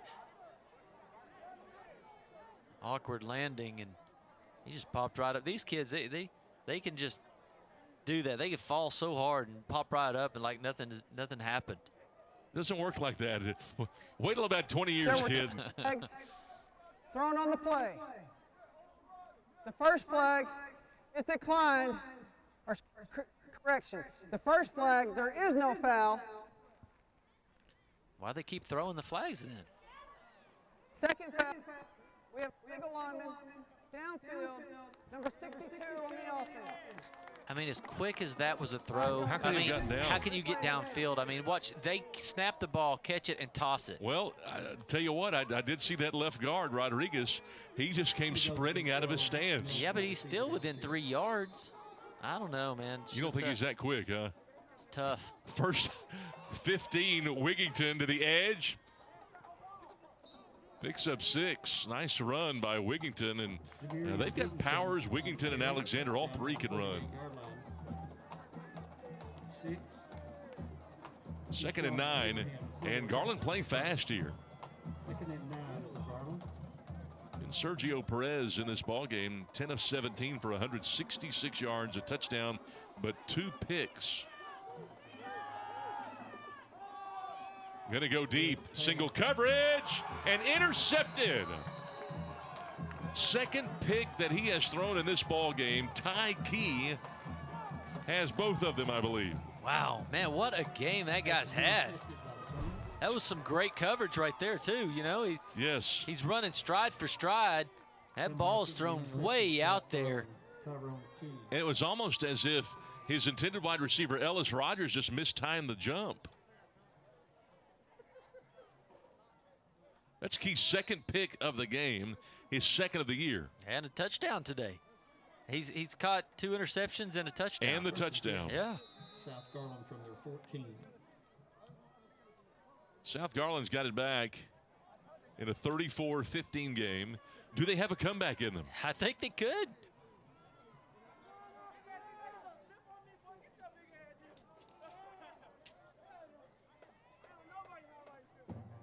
Brown, play action. He's got blockers. And he's got his sideline. He's got the first down. A nice run by Jaleel Brown, the converted running back. Oh, look at there. We didn't see any yellow flags either. It's gotten to be where that's the first thing I'm looking for is if there's any flags. Oh, what a great block by number 60 right there, Alvarez. That's what sprung that one. And Brown's got 32 yards, but remember, he was docked for like 30 negative yards in the first 2 snaps of the game. So he's really got more than that. 1st and 10 from the 27. Same play. This time he cuts to the middle and got tripped up right in the middle of the field. Stopped on the 27-yard line. Nice job by Adam Sohor. He's a backup end, the senior. Adam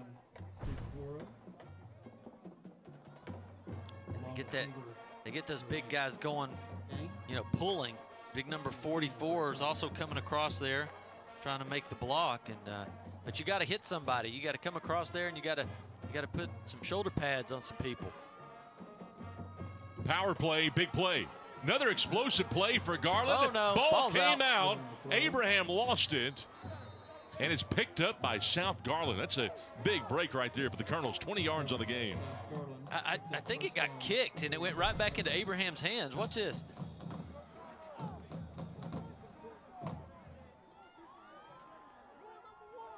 Makes a great move. And boom, it's popped out. Watch this. Now here it comes. Boom, right back to him. Pinball right back to him. How about How that? lucky are you right there? Oh, they're living right. 1st and 10 from the 47. High snap. Quarterback keeper. Brown on the keeper. This is like a wildcat, isn't it? I mean, the converted running back, it's 4. Jaleel Brown. Durant made the stop. Geber Durant, by the way, a really good outside linebacker. That's going to end the 3rd quarter of play.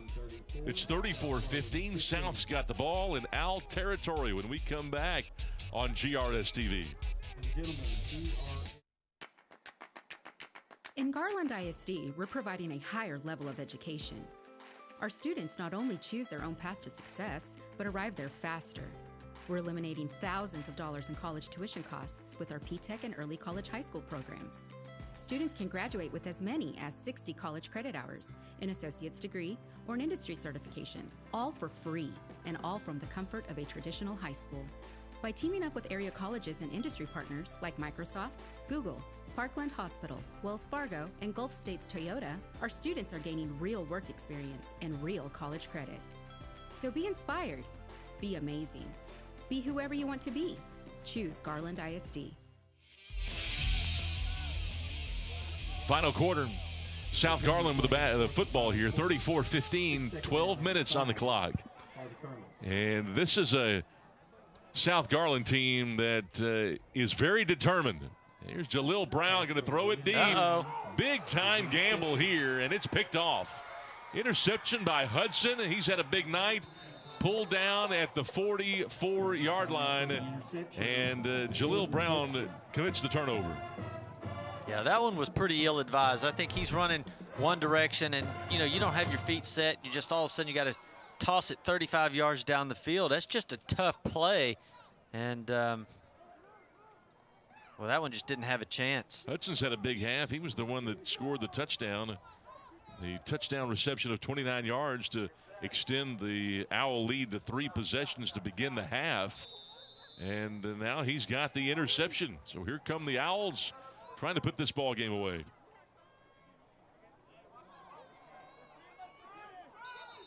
Screen behind Russell. And we get a flag down on the snap. Lead marker on the play. Again, just a ton of miscues and penalties, fumbles, turnovers on down. I just don't know if they're going to call a foul or if they're just going to pick the flag up and wave it. Or they've wiped off about 4 or 5 penalties tonight. Yeah, I don't know why they're throwing them if they're not really a foul. Offsides, I believe. You know, if it's offside, somebody had to have made contact to stop the play. Calling it offsides, but if that's the case, they're supposed to, unless somebody hit somebody, they got to let that play roll. Yeah, unless contact was made, they generally let them play. Maybe there was an inadvertent whistle. 1st and 5 from the 48 for the Owls. Sergio Perez, a big night, 10 of 18, 166 yards, a touchdown, but 3 picks. It's the same play out to Russell. Yeah, absolutely. They knew lose 3 yards back to the 45-yard line. Yeah, they knew exactly what was going to happen. They lined up in the exact same formation, and Chambers comes out there and he says, I see this. I saw this just last play. And he blows it up. Chambers, by the way, has moved to linebacker. He was a corner in this unit. He's really good out in the flats, and certainly did on that play. It's 2nd down and 8. They fake it to the flat this time and throw it over the middle to Russell. And against the zone defense, they're able to pick up 13 yards and move the sticks with Gilmore bringing them down. Davon Gilmore with solo tackle for the Colonels. Result, 1st down and 10, Garland. Well, a lot of these guys are going both ways. You hear Gilmore getting the tackle here, and he's the one that was making those catches down the sideline.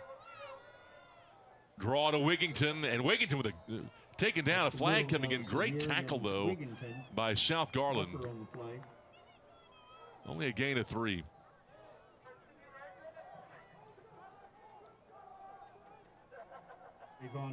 Gilmore again making that stop. They're trying to get Gilmore. You don't have the official mic. It's going to be a face mask on the offense. How about that? It's a 15-yard penalty. Maybe hands to the face, maybe? No, they on those linemen? They would have signaled hand to the face. That was a face mask. Don't see that very often, do you? See if we can pick it up. How would you like to have Tyler Carter land on you like that? Oh, man. Tackle. That's what I was fixing to say. Boy, that's heavy. 1st and 21 here. And it looks like we're going to see Damaso Martinez, the head coach, come out and talk with the lead official. He's checking a text or what, but. Look, I videoed that. There was no play. There was none. Watch this. I Let me didn't show you the see replay. it. Look at that. Yeah. Still talking to his phone? Literally, he's making a phone call. I've never seen this. Maybe it's the instant replay. Maybe they're calling up to the booth. Yeah, they can't hear. The microphone's acting up, I guess. Yeah, they're going to tell them how to fix it.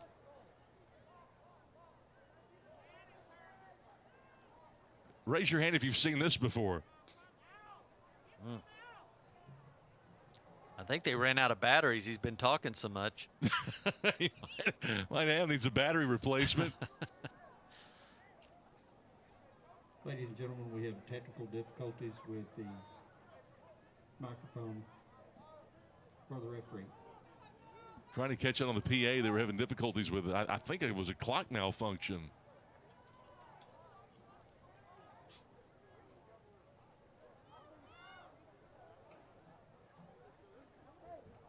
It's been a strange game in many ways. I mean, you know, it just gets the team out of rhythm is really what it does. Yeah. You know, every time you have a positive play, it goes backwards and just keeps doing that. Screen pass going to Rogers. What a play on defense. Well, these Colonels are all over it. And nice play by Jose Elizondo. Stop for the Colonels, Jose Elizondo. Yeah, it's hard to stop a screen play like that, and boy, he just stayed in his spot and made a great play. Elizondo really good in the box right there. And that's his specialty. They're only going to rush 3, drop 8 in coverage on 2nd and long against the zone, and it's broken up. Allen had his hands on it, but it's broken up by the backup safety, Jalil Brown, who's also the quarterback on this team. Yeah, I mean, wow. That's good play right there, because usually you can have a big collision, and then they give you a penalty for that collision, you know. But what he does is he reaches around and just knocks the ball out. Look at that. Hits the ball. Well, that is a perfectly timed hit. That's why those quarterbacks are such great athletes. 3rd and 25, and Perez going to go deep. Got a man over the shoulder. It's caught. What a catch by Jordan Hudson. It's been his favorite target. He goes up into the stands practically, and he's inside the 10-yard line. Look at this bomb of a pass. Wow. Beautiful touch. That is a hard catch to make right there. That's a really hard catch to make. Boy, catching that over the opposite side of your shoulder. Marked him out at the 12. Another screen to Ellis. Rogers fighting down to the 8. Picks up 4. Ellis Rogers. Keyshawn Abraham made the play. That Mike linebacker.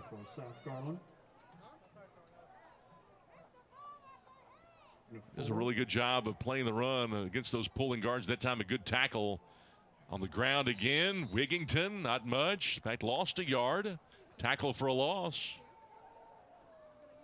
I think that might be his first tackle that he's been, you know, for a loss. I mean, he's really picked up a lot of yards every time he's touched the ball. So holding him right there to no gain is a big play. 3rd and 8 to the corner of the end zone, and he overshoots Russell this time.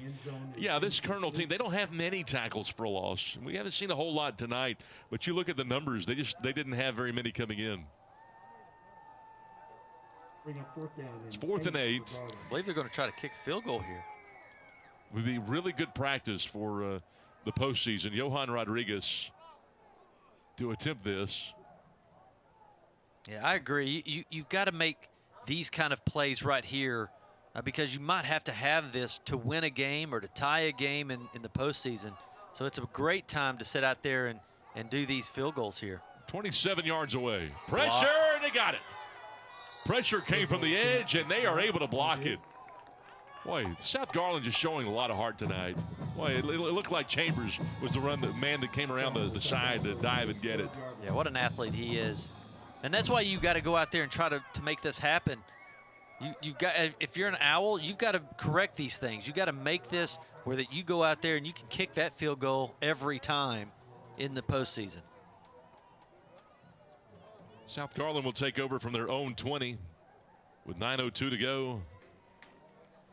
But again, you're right. I mean, that gives them some film to look at. It gives them a chance to kind of go back to the drawing board coming up. And it's good. Even though they had it blocked, it's good to at least roll the field goal unit out there just to try to execute it. Yeah, you got to execute these kind of things because these teams in the postseason are very good, and the games will come down to maybe 3 points.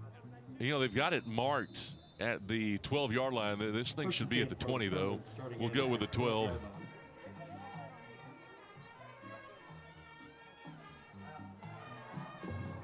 Rolling left. Got him. Oh. Nice throw. And, oh, he had a chance to break it. What a catch, though, by Jalen Chambers. Yeah, Shante Russell. I mean, everybody got fooled, but Shante Russell's able to get back into his spot to make that play. Wow. 18 yards. That could have been a touchdown. It could have been a touchdown. I was looking to see. They did have one guy out of the safety there on the sideline waiting for him. Quarterback counter. Jaleel Brown, again, the converted running back, got a great block on the sideline and is able to pick up a little bit extra. What a block, though, by Jacob Krim, the wide receiver. Jaleel Brown's got a little stutter step that he uses that really catches everybody off guard. Watch him when he comes through here. He kind of slows down a little bit like that right there, and then just all of a sudden he takes off again. It kind of gets him a little room from the defense. They kind of close in on him, and then he bursts past them. I love that block, though, by number 1, Jacob Krim. On first down, the lefty quarterback, look out. This is a big-town gamble, too. And Ty Key had to turn into a defender because Christian Cooper was set up for a pick. You know, I think he expected Key to go like full blast down the field to catch that, and all of a sudden he had to come in, turn into a defender. But really, if he was running full speed down the field in the first place, it would have probably been right on the money. Good play, though, by Key. They faked the counter, cut back. Brown. Little sneaky little He's run. sneaky. He's going to get 7 when most guys would have had maybe 2 or 3. And Kevin Ortiz, the defensive tackle, makes the play, his 19th tackle of the year. He's kind of seeing the field a little slower, it seems like, Brown is. Earlier, he was kind of rushing it a little bit, but I think he's kind of, it's slowing down to him, and he's able to find those little gaps and make some plays there. A 19-point game. They blitz from the edge, hand it off to the middle. Good play call. Jalen Chambers, a full head of steam, picks up 6. Going to move the sticks down to the 40-yard line. Well, Jalen Chambers, like his style, he's averaging over 6 a carry in this game. And again, they hand it to him, but between the tackle runner and 63 yards on 12 carries officially for Chambers. First and 10, South Garland. Played as a freshman, last 3 games last year as a sophomore. Here's Jaleel Brown again to the air. Yeah, there's and flags coming in. Jacob Krim pleading for a flag. He got 2 of them, and it looked like they got Russell for it. Yeah, I mean, that was pretty blatant right there. But, you know, if you don't grab him, he's going to score a touchdown right there. He's going to go up and get that ball. Yeah. So, you know, might as well go ahead and pull him down, get you a little penalty there, and live to play another down. You know, Krim, that wide receiver, Jacob Krim, he was a running back in middle school. And so the quarterback and the wide receiver, both former running backs. Really athletic play, though, I thought, by Shante Russell. What are they going to do with this? It's going to be defensive pass interference, so it'll be an automatic first down and 15 yards marched off against Garland. Krim, though, a guy has been on the varsity. How about 4 years? He's that kind of an athlete, Bobby. So where are they marking the ball? Okay, they're finally moving the ball here. Looked like they were moving it the other direction, but yeah, I mean, a 4-year player right there and a 3-year starter. Can you imagine coming up from junior high and then being on the varsity the very next year? These guys are athletes down here, man, and when you can become an outstanding one at that level is pretty impressive. Brown over the middle, tipped, almost intercepted. Oh my gosh, I thought that Cooper had another one. That was almost a perfect pass over linebacker under safety, but he got a little bit too much on it. And you get him rolling out that direction, it's just a tough pass. Trying to go to Gilmore right there. It's a real tough pass. Touch pass. 10 yards to go for South Garland. Brown, a guy, though, you got to love him. And Coach Martinez likes him because they can coach him so hard, and he can take it. 2nd and 10. Here comes Chambers. Well, he's still fighting. Inside the 20. He's close to a first down. It'll be 3rd and 3. Taken down inside the 20. Keelan Smith, the Mike linebacker, with a stop. You know, South Garland, they've kind of just calmed down, and they're really starting to play their game. And like you said earlier, they hadn't played in 21 days. Yep. And so it's been pretty tough to get started. You know, they had a couple of bad snaps right at the beginning. Big play here, first down. Chambers, he's got more than that. He's got the touchdown. Yeah. 17, Jalen Chambers, and South Garland continues to fight. There you go. I mean, they've settled down. They've kind of figured things out. And boy, they're really playing good ball. The last 3 possessions they've had, they've really driven the ball, doing whatever they want to do to the Owls. 13-point game. 2 straight possessions. Might want to go for 2 here. Card says go for 2. They will. Set up the swinging gate. Tall pass, incomplete. Had 2 defenders in the back of the end zone and just could not get it to him. So with 6:41 to go, it remains 13. It's Garland 34 and South Garland 21 on GRS TV.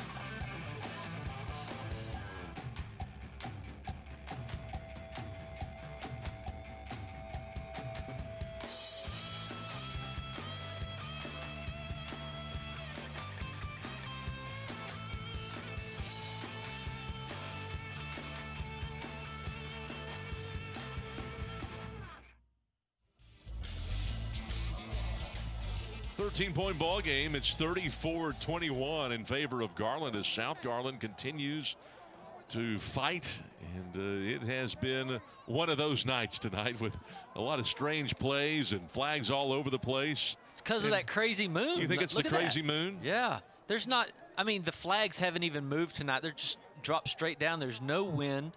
And that moon's so beautiful, though. Do you know what kind we had that crazy fog come in earlier. Yeah. Do you know what kind of moon that is, Bobby? Cheese. No, it's not a cheese moon. It's a gibbous moon. You know, these are the things that science teachers teach these kids. All right. Yeah. Since you don't have any light on the right side of the moon, it's a waning moon, and since more than half is showing, it's a gibbous moon. So it would be a waning gibbous moon. How about that? Yeah. Thanks for the enlightenment. Onside kick here, and they recover it. Chance Biddle right at midfield. So the Colonels going for it, but could not quite come up with it.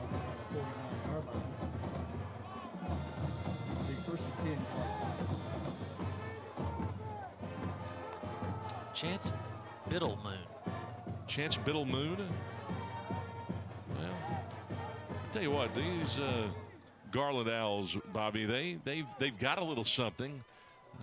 They've made some mistakes tonight, but they've also made some plays, and it'll be fun to watch them in the playoffs coming up. From the 49, Wigington, we've seen him leap through defenders. Picks up 8 here off tackle. Down on the 43-yard line. He's got a little bit of something. Solo tackle by Davon Gilmore. Yeah, I like his game. 5'9" junior. Guy that can not only run the football, but he's a really good block, real physical. That's what I like about Garland. They've got some physical players in spots. Yeah, and for him, I mean, to get exposure on both sides of the field like that, playing defense and offense, you know, you get a lot of people get to watch him play and see what he can do, and helps him out for the recruitment side. We mentioned he's a move-in kid. He's moving here into the secondary red zone time. 26 yards for Wigington. Solo tackle by Jalen Chambers. Look at that. Just look at that big block right there. You get to look some credit. Them big linemen. First and 10, Garland. Chambers coming in for the tackle. On the South Garland 16-yard line. Again, this ball game began with South Garland taking the early lead, and then 34 unanswered put up by Garland. And South coming back with that 17-yard touchdown run a moment ago, tightening it up. Garland trying to respond. Wigington bouncing. Flag coming in for a hold. Well, he's just going to completely change directions here. And again, down inside the 10. Wigington, ball carrier. Penalty marker back on the 16. You know, they don't teach them to do that. They don't say, you know what, let's cut 4 times and see how many you can get. Yeah. They usually get you into trouble. Yeah, I think so.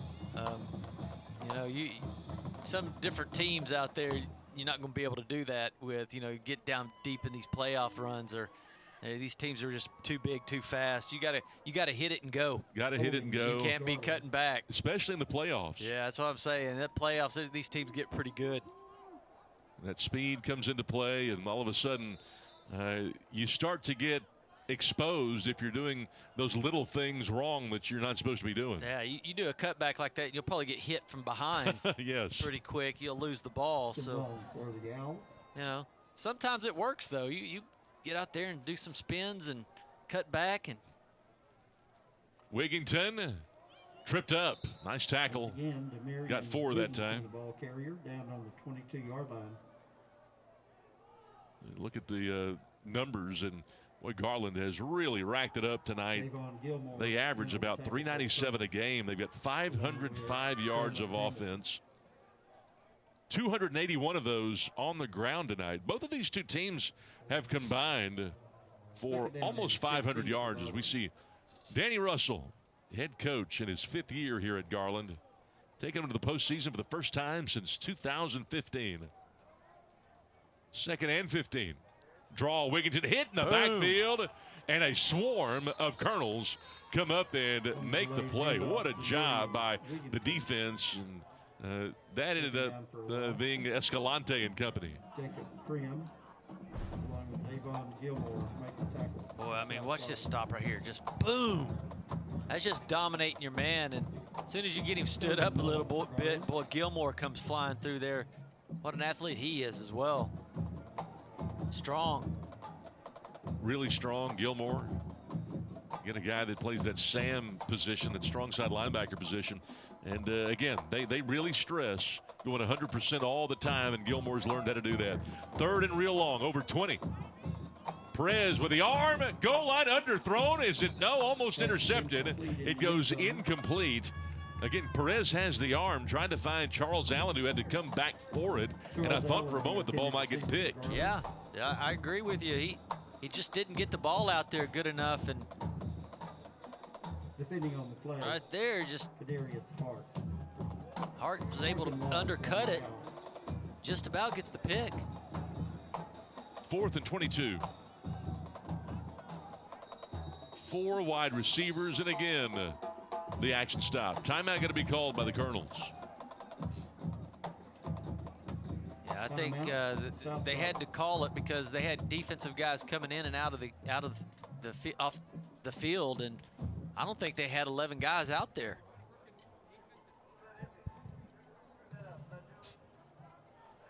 .316 to go in the game. And again, South Garland trying to keep him out of the end zone. The Garland Owls coming in 3-3.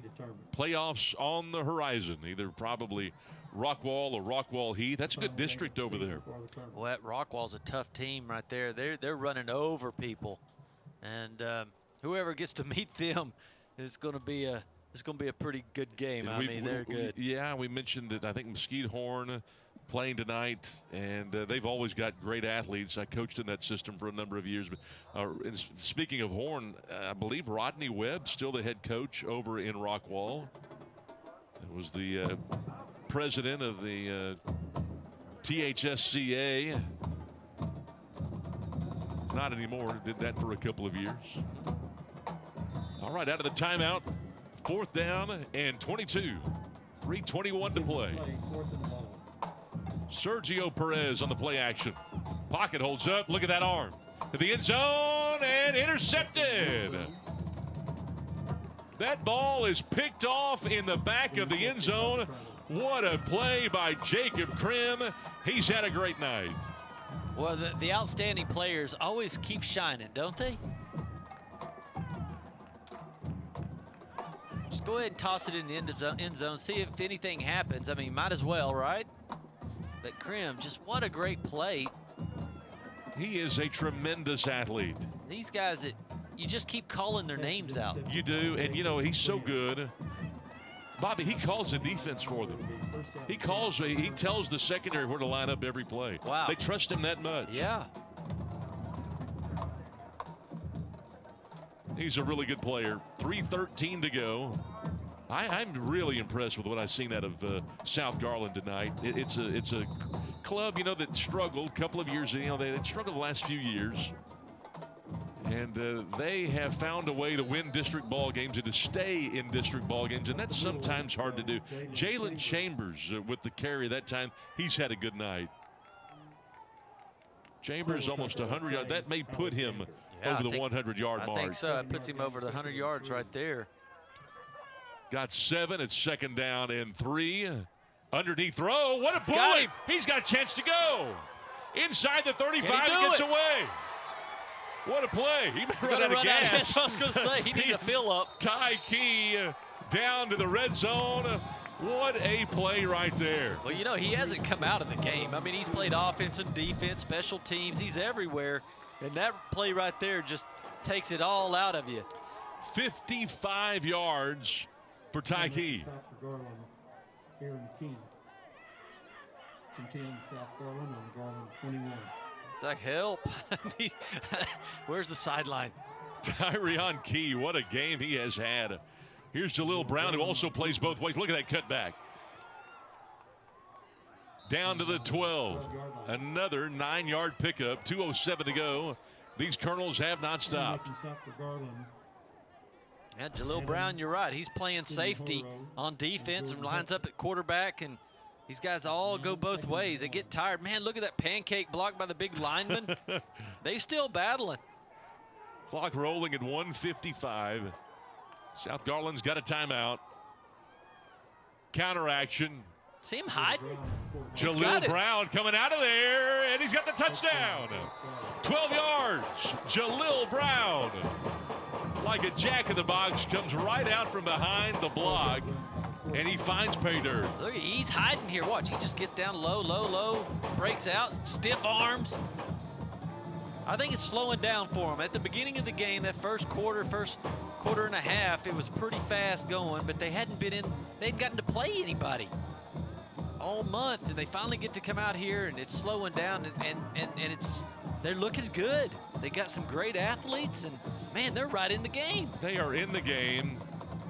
They continue to fight. This is a well-coached ball club. And the point after hits the upright. Would have made it a 6-point game. It stays 7.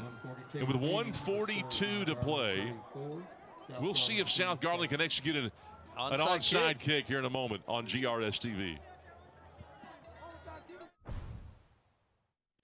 If you think all education is equal, think again. In Garland ISD, we believe the choice determines destiny.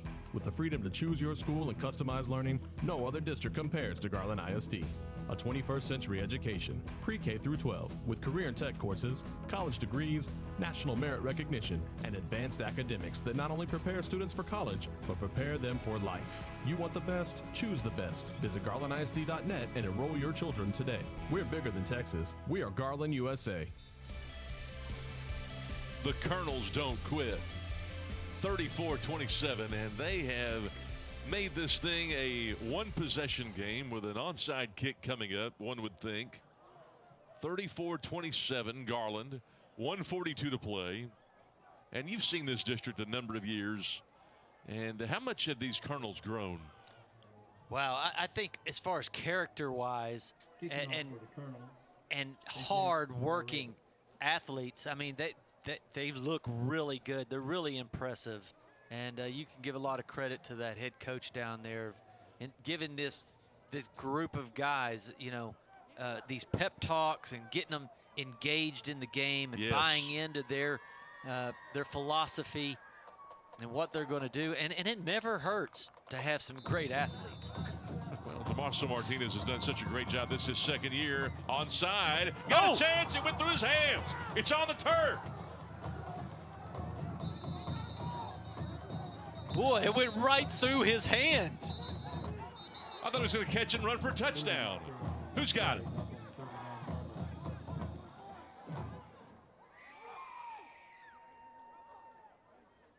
Garland's got it.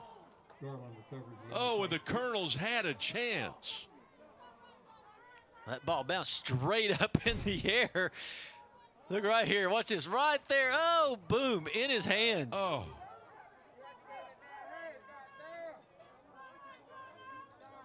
I thought he was going to catch that and run past that first wave and go to the end zone with it. You could see it coming, and Garland somehow comes out of there with it. Can you imagine? Oh, my goodness. How perfect was that kick? Excitement. You know, and they Could you imagine the comeback that they are having in this game? And for that to happen.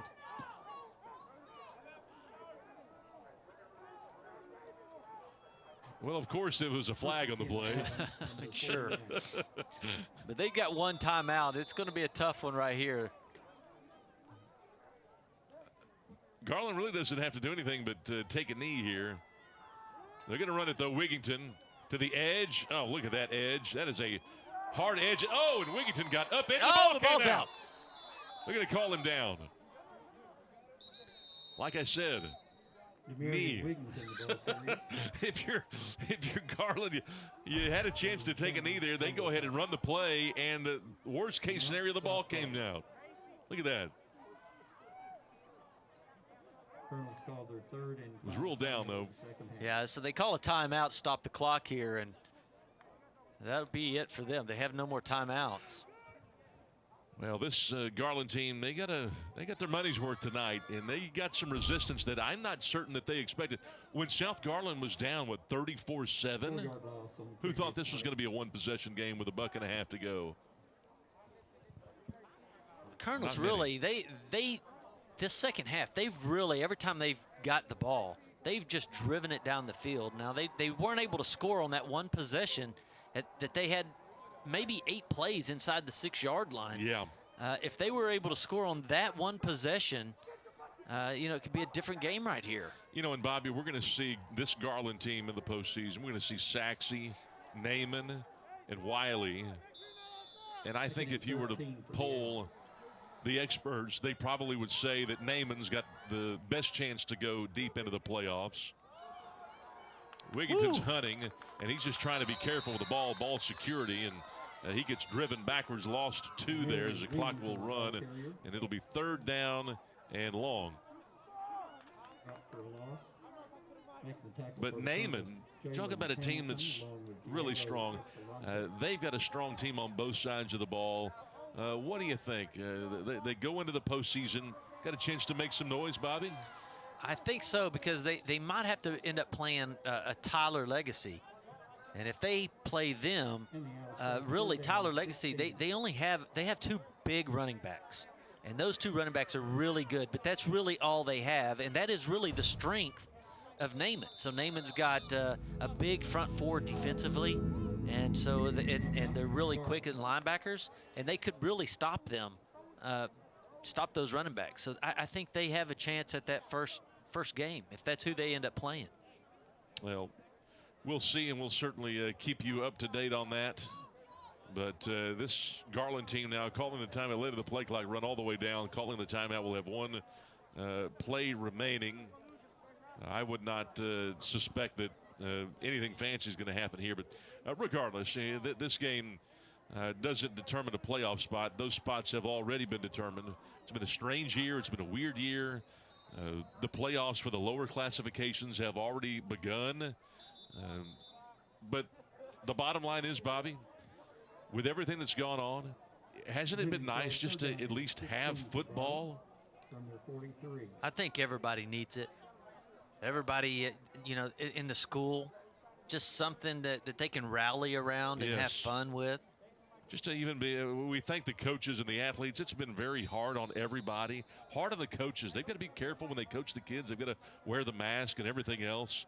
And just for them to make that sacrifice so these kids could have a season on their senior year, that's we're going to look back and think, gosh, those guys were heroes. Yeah, I think so too. I mean, it means a lot to these guys to not miss their senior year. Yes. And to get out there and play. Yeah, it's a big deal. Big deal. And these Garland Owls are going to the postseason, and the South Garland Colonels will finish it out tonight. Both teams have a lot to be proud of. They've done a really good job this year, and these two programs on the up and up. Kudos to both head coaches, Danny Russell, the head coach for the Garland Owls, and Damaso Martinez, his second year with the South Garland Colonels. The two teams will come out here, and again, a really good ball game. Final score 34-27. Garland wins it tonight. And GRS TV always with you. It's a pleasure to bring it to you. We want to thank everybody for helping out tonight and doing a tremendous job on our broadcast. We thank all of you for listening. Without you guys, things would be difficult, but special thanks to, again, all of our camera crew, the production crew. They've done just a terrific job. Delbert Richardson, our executive producer. Thank you, Bobby George. Always fun working with you. You do such a great job. My name is Scott Garner. Until next time, the final score again, it's Garland 34 and South Garland 27. Good evening, everyone, from Homer B. Johnson Stadium. Good night, and God bless.